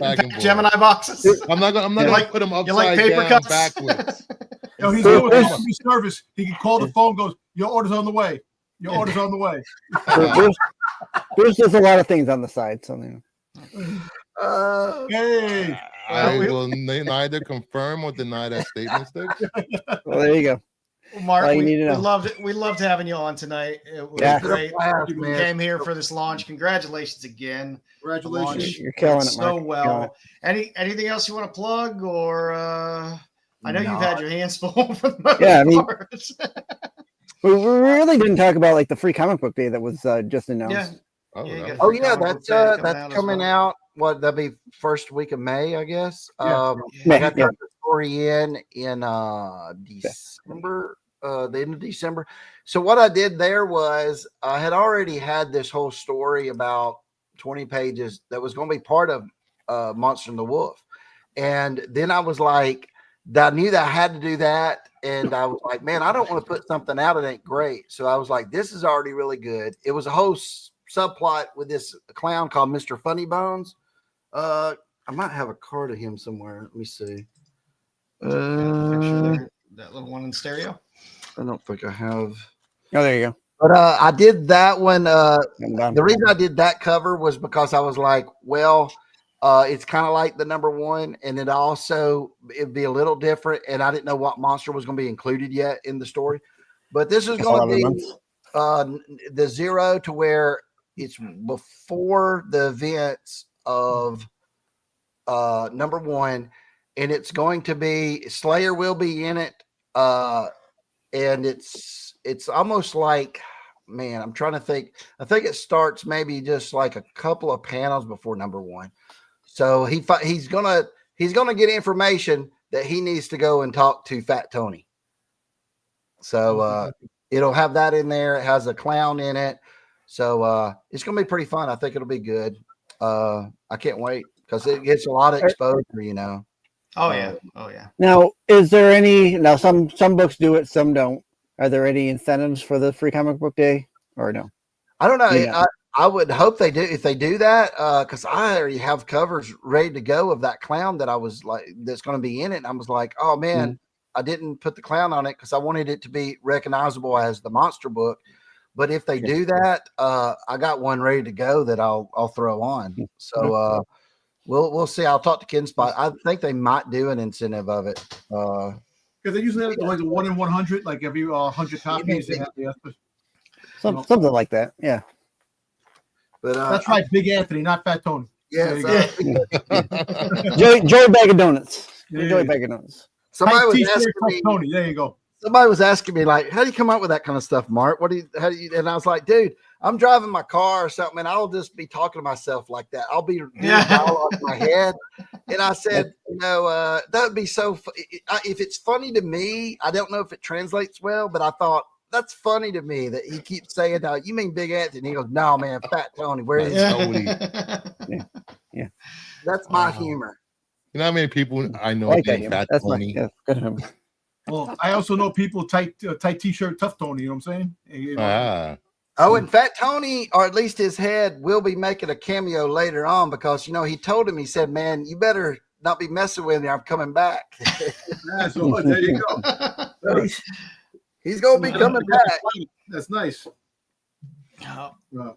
Well, again, thank you for being here tonight, Mark. We really appreciate awesome, it. man. Thank you. Hanging out as long as you did. Again, congratulations. It's a great holiday gift having this Kickstarter kick off as well as it did. Thank you all guys for all your support on this. It's just been amazing. I couldn't do it without places like this, getting the word out and stuff. And what you did last year, like you said, you hadn't just talked about it this year. You talked about it, before. So I appreciate it, guys. Everything you do. Even if it's not my stuff, I appreciate all this stuff because man, it keeps comics going. It keeps this world going that I can actually go to and make a living in and stuff. So I love it. Every time you talk about any kind of comic books, it helps. So keep it going. Thank you. Awesome. Again, success could not come to a better guy. We're very happy for you. Yeah. We know you've been banging around in this world for a while, and everyone deserves a break. Overnight great success content. for 30 years. This Hey, what's a couple of decades? Better late than never. Exactly. Yep. It came when it was supposed to. It did what it needed to do, and we're happy. for you. No one deserves it more than the son from the heart of Dixie. Oh, Bruce. There we go. Get him another book now, man. I'm gonna get you extra stuff. He's buttering your cornbread big time, man. Come on. Yeah. Long as it's crackling cornbread, we're good. Oh, man. Hopefully you liked the show tonight, everybody. If you did, please give us a thumbs up. If you haven't subscribed to Rennavision, please do so. Bruce has a channel, Kingdom of Nerds.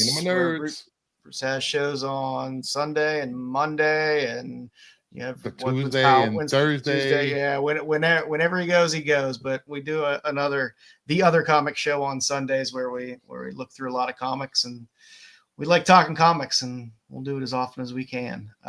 Styx has a channel up there as well. Check him out. I have a channel where I toss up some of my spotlights every now and then in a little more digestible format. So go check it out. Awesome. On the channel, the SNS boys will be on tomorrow night at 8 o'clock, not 9 o'clock. They're in Arizona, and their time zones are weird. So they just don't change. They don't change. Yeah, that's weird for the rest of us. So check out SNS. Always a good time. Matt and Kyle, I'm sure, have something cooked up. I'm sure they'll be talking more about the first annual Rennavision Awards that they're doing on the 28th of December. Hosted by me. I will be hosting. awesome. Yeah, Bruce apparently is hosting, I'm hosting. as he found out tonight. Tales of the Dark Side for all things Star Wars on Sundays at 9:30, and the Attack Show, the totally awesome, coolest show with Marco and Pete and Dub, is on Wednesdays at around 9:15. If Marco shuts up, it'll be 9:15. If he doesn't, it's around 9:25. It'll start. I got my hosting shirt ready. Oh my God! But nonetheless. It's a fun show to watch. Again, they talk a lot of good comics, and you get a lot of good insight on that show. So hopefully everybody, you enjoyed everything tonight. Mark, again, Thank you very much. Very Thank gracious of you Thank you. spending Thank you. spending your Black Friday for 3 hours or whatever with us here. We definitely appreciate it. Hey, listen, it's Black Friday or Brown Friday. Remember? Oh, Jesus. You're gonna get us canceled again. It is true. It is a day where Please. it is a day where the plumbing gets clogged the most. Yep. So thank you, everybody. Have a great night. Thanks again, Mark, and we will be back to see you all next week. The qualified.